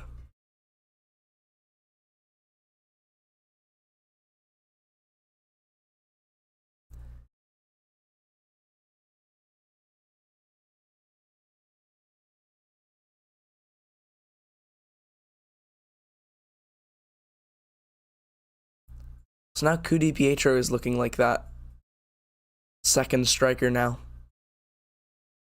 We've got to keep the intensity up. We've just had a massive 10-minute period where players have been injured and there's been confusion on the sidelines. There's a sub here from NYCFC. Magno's coming off. There's his goal. Took it well. First goal of the season. He was originally offsides. But anyways, we've just had a big 10-minute period where there was a whole bunch of confusion. The momentum was stopped. Now we need to pick it back up again. There will probably be a lot of added time. I don't see why there wouldn't be. There could even be 10. There could be 10 added minutes here.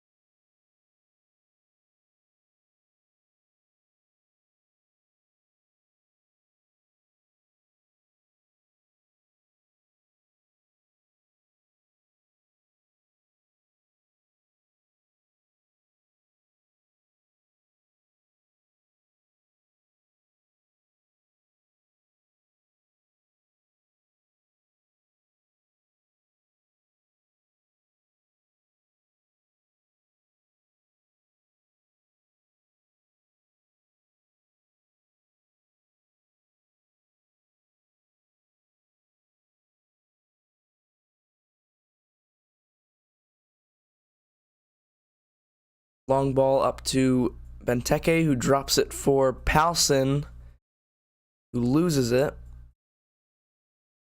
And Jacob Green is beaten to it on the sidelines, but a foul is called. Fans aren't happy about it. Players not happy about it. NYCFC are doing some time wasting here. Yeah, it's probably a foul. Jacob Green is pulled on the neck.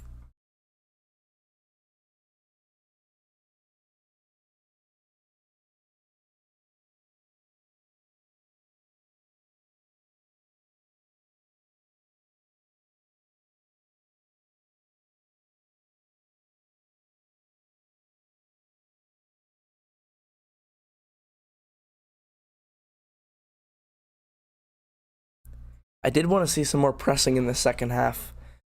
I think our best bet, when we have pressed, we've forced some big errors, and if we can just capitalize on those errors, we've got an equalizing goal.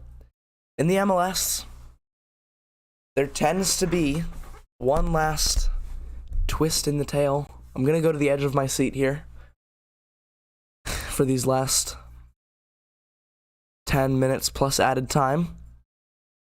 There tends to be one, a late winner, a late equalizer in this case, something that changes the course of the match. Will we see it tonight. Hopefully we see it tonight. If you're just joining us, we've got 10 minutes remaining, 8 minutes remaining actually, plus stoppage time. And it's going to be a lot of stoppage time, I think. We've got to start winning those 50-50s. We've got to start winning those 50-50 battles. Because that's where the turning point was in the game. When we started to win those 50-50 battles in the midfield, we took the game to them. We got rough. We got dirty. And it got bloody for a second, but we fixed it.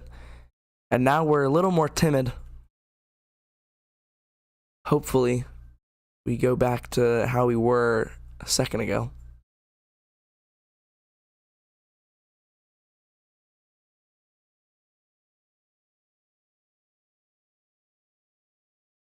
The tempo has just died down, and NYCFC will look to take control of this game from here. Goal kick for DC. Let's build this out of the back. Come on.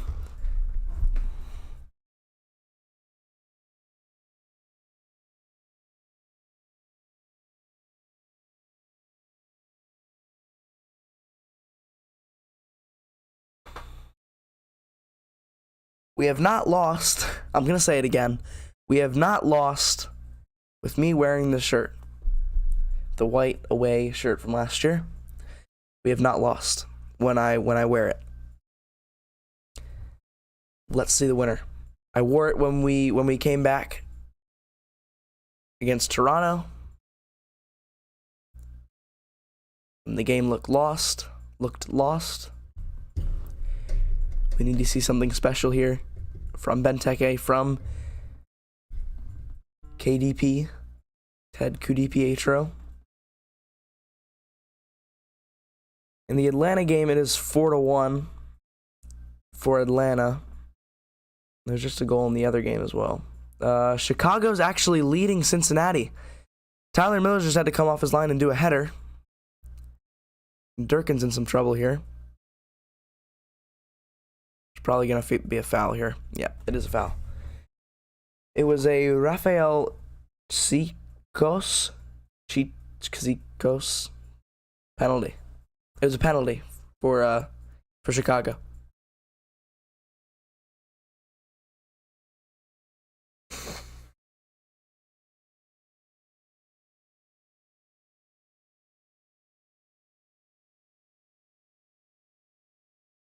How long is it until we throw Birnbaum forward?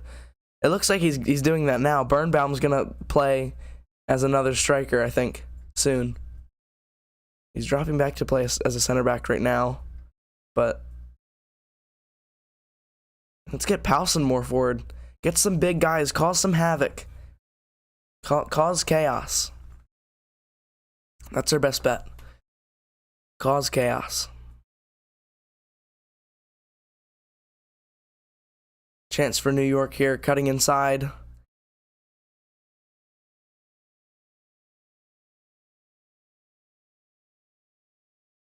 They're trying to put in a cross to the back stick, but they can't find the opening.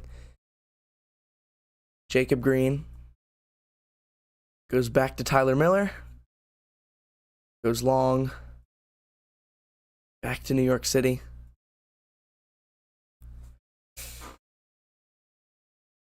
New York City just looked to be taking the sting out of the game. We've got to press here. Montreal have equalized. It is 2-2, a 90th minute equalizer. Philadelphia Union will not go away from Montreal with all 3 points. It was a Hernan Losada masterclass by the looks of it.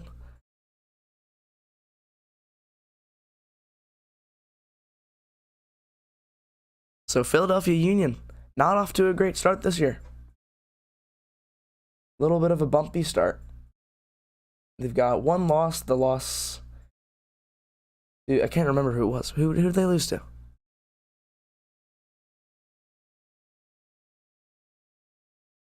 Who did they lose to? It was only a couple weeks ago. How do I forget? Big free kick though for DC here. Click took it. It was flicked on for Powson. Still a chance. Birnbaum puts it back in to the back stick for Durkin. Oh. The angle wasn't there for Durkin, so he tried to prop it back up for Benteke, who did kind of a half overhead kick, and it went over the bar. New York Red Bulls have the lead in Crewe as well. There's been some late goals around the league. Can we see one here at Yankee Stadium? Yeah, it was like an overhead kick, but didn't get a good connection on it. They lost to Inter Miami. That was right. 87th minute winner there for New York Red Bulls.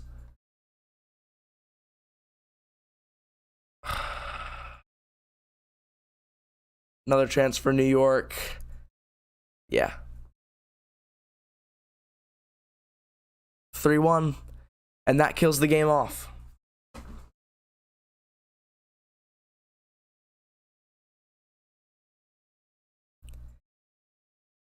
And that'll be it.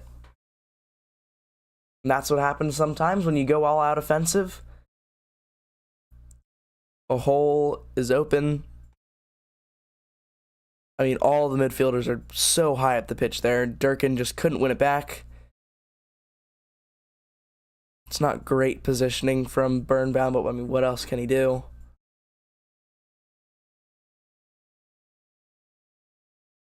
I'll be interested to see what Wayne Rooney says in the press conference, because it was just a weird game, and he won't want to make excuses. So that's why I'm interested to see what he's gonna say. Why did I do 1 = 3? I wish 1 = 3, because then we'd get 1 point here tonight. But it's 1-3.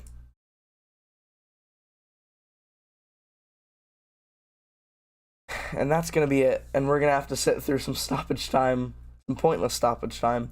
If we get a goal now, it's not over yet, because I guarantee we're gonna see like 6 to 10 minutes of stoppage time.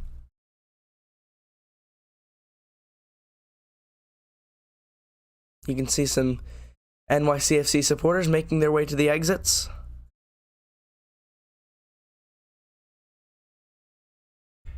Corner for DC. Click is standing over it. Yeah, it won't be a short corner. He's going to try and whip it in.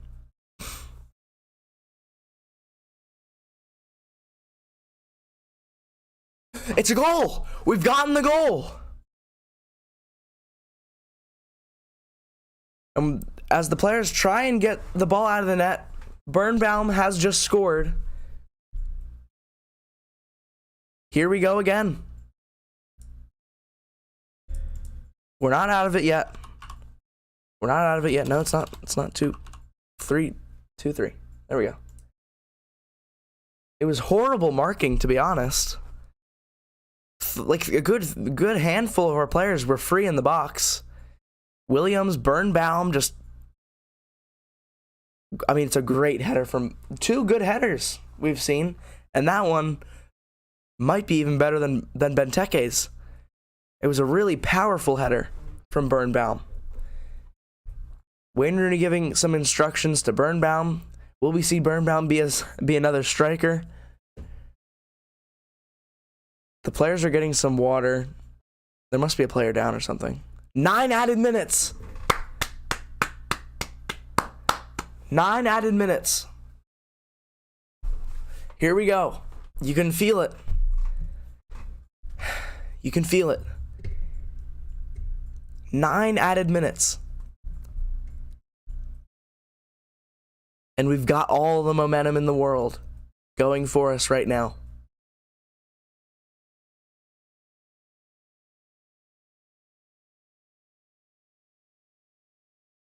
And that NYCFC player, that's actually, I mean, assuming he's not like actually injured, really smart from him to take this momentum, take the levels down. Be like, oh, hold on. Slow down, guys. Let's relax here. So he's taken 1 minute and 30 seconds to get up. That's actually not as long as I thought he would take longer. But we have to make sure the momentum does not go down. The momentum does not. Who scored? It was a Steven Birnbaum header from a corner from what did I forget his name? It was Mateus. Mateus Click. Corner.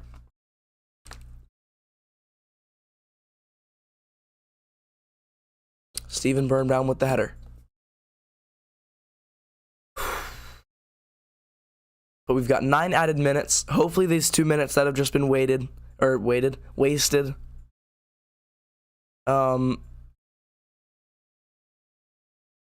added back onto those 9 minutes. So we should get 100. The game should stop at 101 minutes.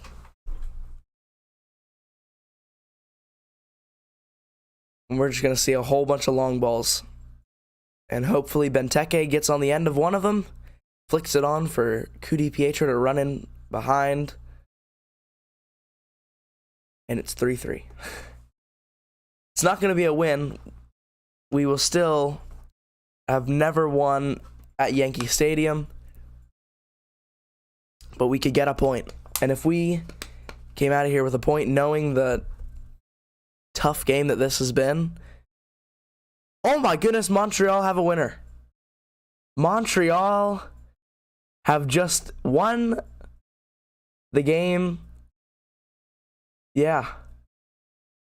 Philadelphia, since that red card, it just all fallen apart for them. Really good to see. Really good to see. I think everybody in the Eastern Conference is going to love that.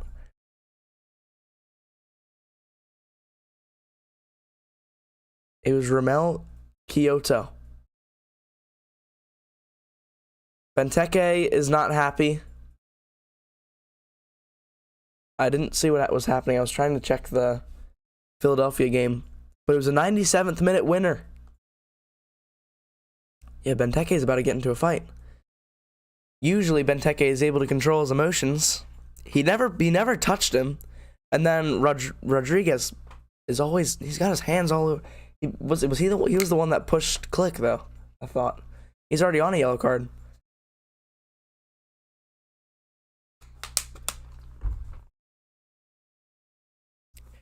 Set piece opportunity though. Why don't we hit it to Assad? That was a pretty bad free kick, to be honest. Akinmboni put it right back into the mixer. He's gonna be offsides though, surely. Benteke missed it anyways. He was offsides. Okay. Yeah, 5-1 Atlanta.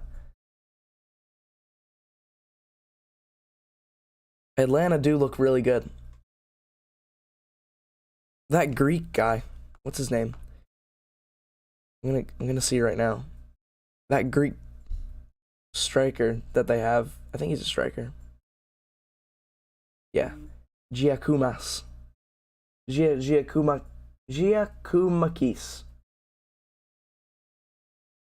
He looks good.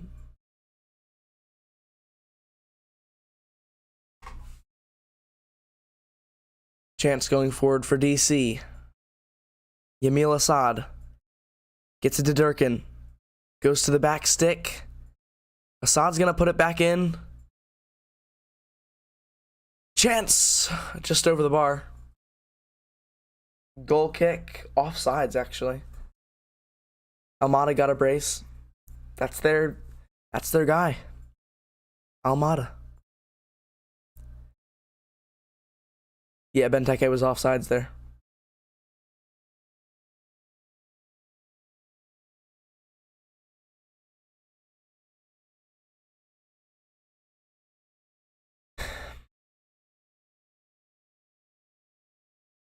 Giakoumakis used to play for Celtic.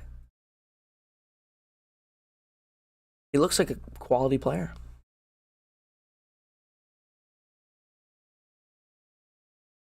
Goal kick for NYCFC. 3 minutes left of the 9.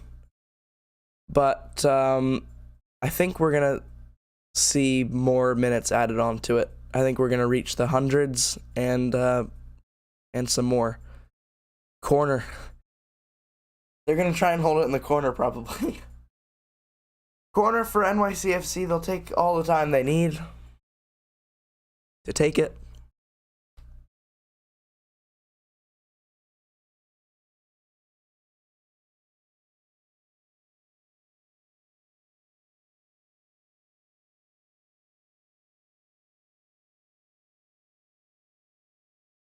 They are going to try and hold it in the corner. There we go. They actually put in the cross. Good stop by Jacob Green. The shot comes in. Good save from Tyler Miller. And now we've got 2 minutes. And hopefully the referee will add on some more. He needs to.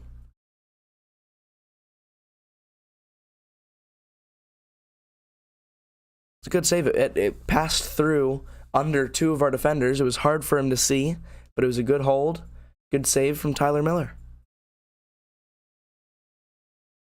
And even though he's conceded 3 goals, there's not a lot that he could have done with the 3 that we've conceded. Really good from Akinmboni there to find Click on the 1-2, and it's a corner.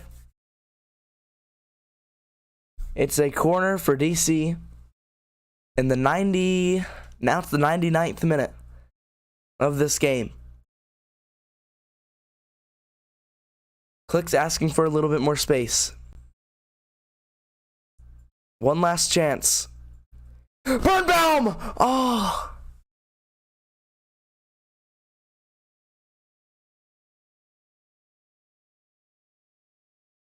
You could see Birnbaum on another late run. Oh my goodness. I don't know. We'll probably see a replay. How close was he? Birnbaum on that back post run, probably about a foot wide. I thought we were going to see it. I thought we were going to see a Birnbaum brace. How about that?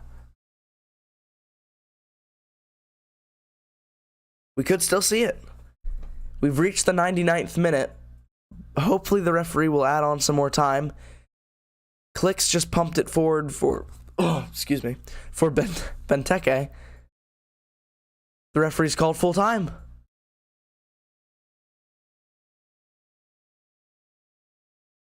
Oh, never mind. No, he didn't. Called a foul. I thought the referee called full time there.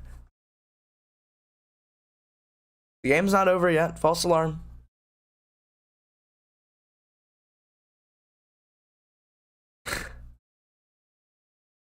Yeah, I forgot we have some NYCFC fans in here.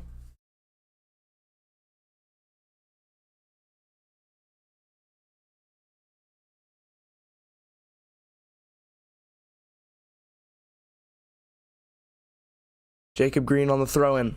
Flicked on. Another flick on. Benteke. We're still in it. Come on, win it back.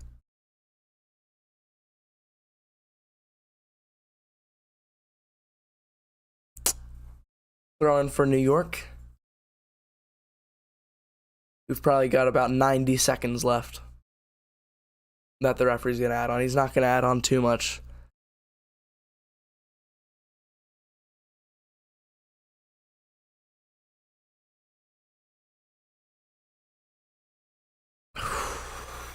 Tyler Miller now has it. Probably one final push for DC. He's going long. Not really aimed at a player. Couldn't get on the end of it. Jacob Green puts it forward once more. Still just popping around to the back stick. Williams puts it back in. It's a good clearance.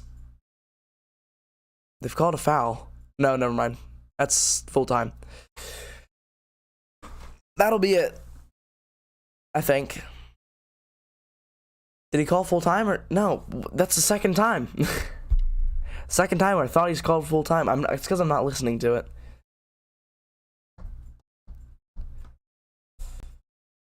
It's not full time yet. He's called a foul. The referee is right now. He's adding on the right amount of time. Really, he needs to add on another 2 minutes.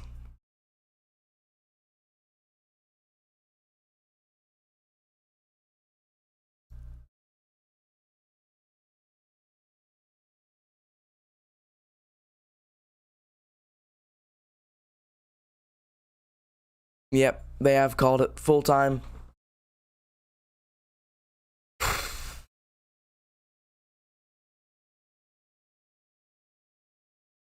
Really, really close. at the end. But yeah, full time. I'm gonna stop the timer. Well, from a DC United's perspective, there's not a lot we can take away from it other than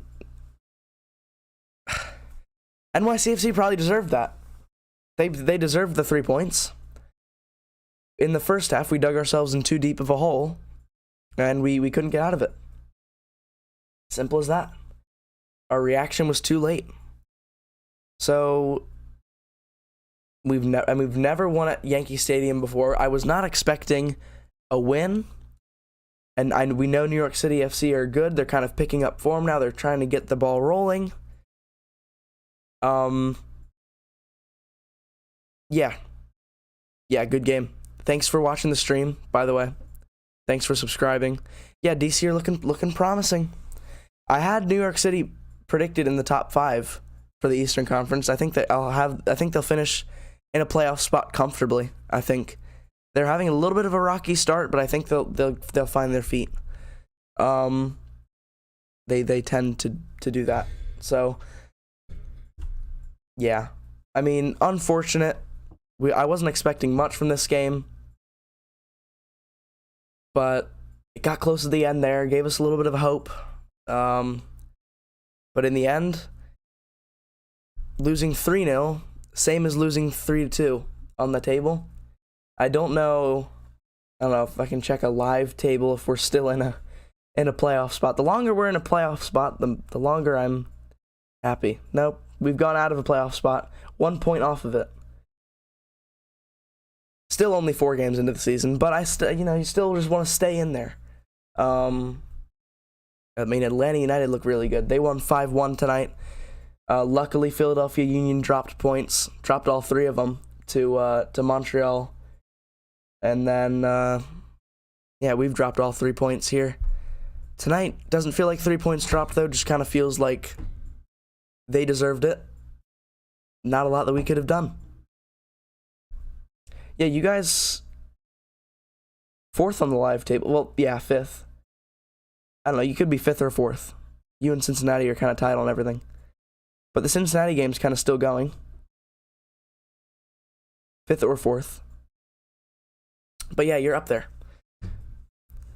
But we stayed competitive the whole way, which is all we probably could have asked for on the, tough conditions with the pitch dimensions. But like we said earlier, Wayne Rooney won't want to make any excuses. We don't want to make excuses. At the end of the day, New York City won it fair and square. So, there will probably be I usually say I said it last week that we'd get a midweek video up for you, whether it's the weekly news or the match preview for the next game or the review for this game.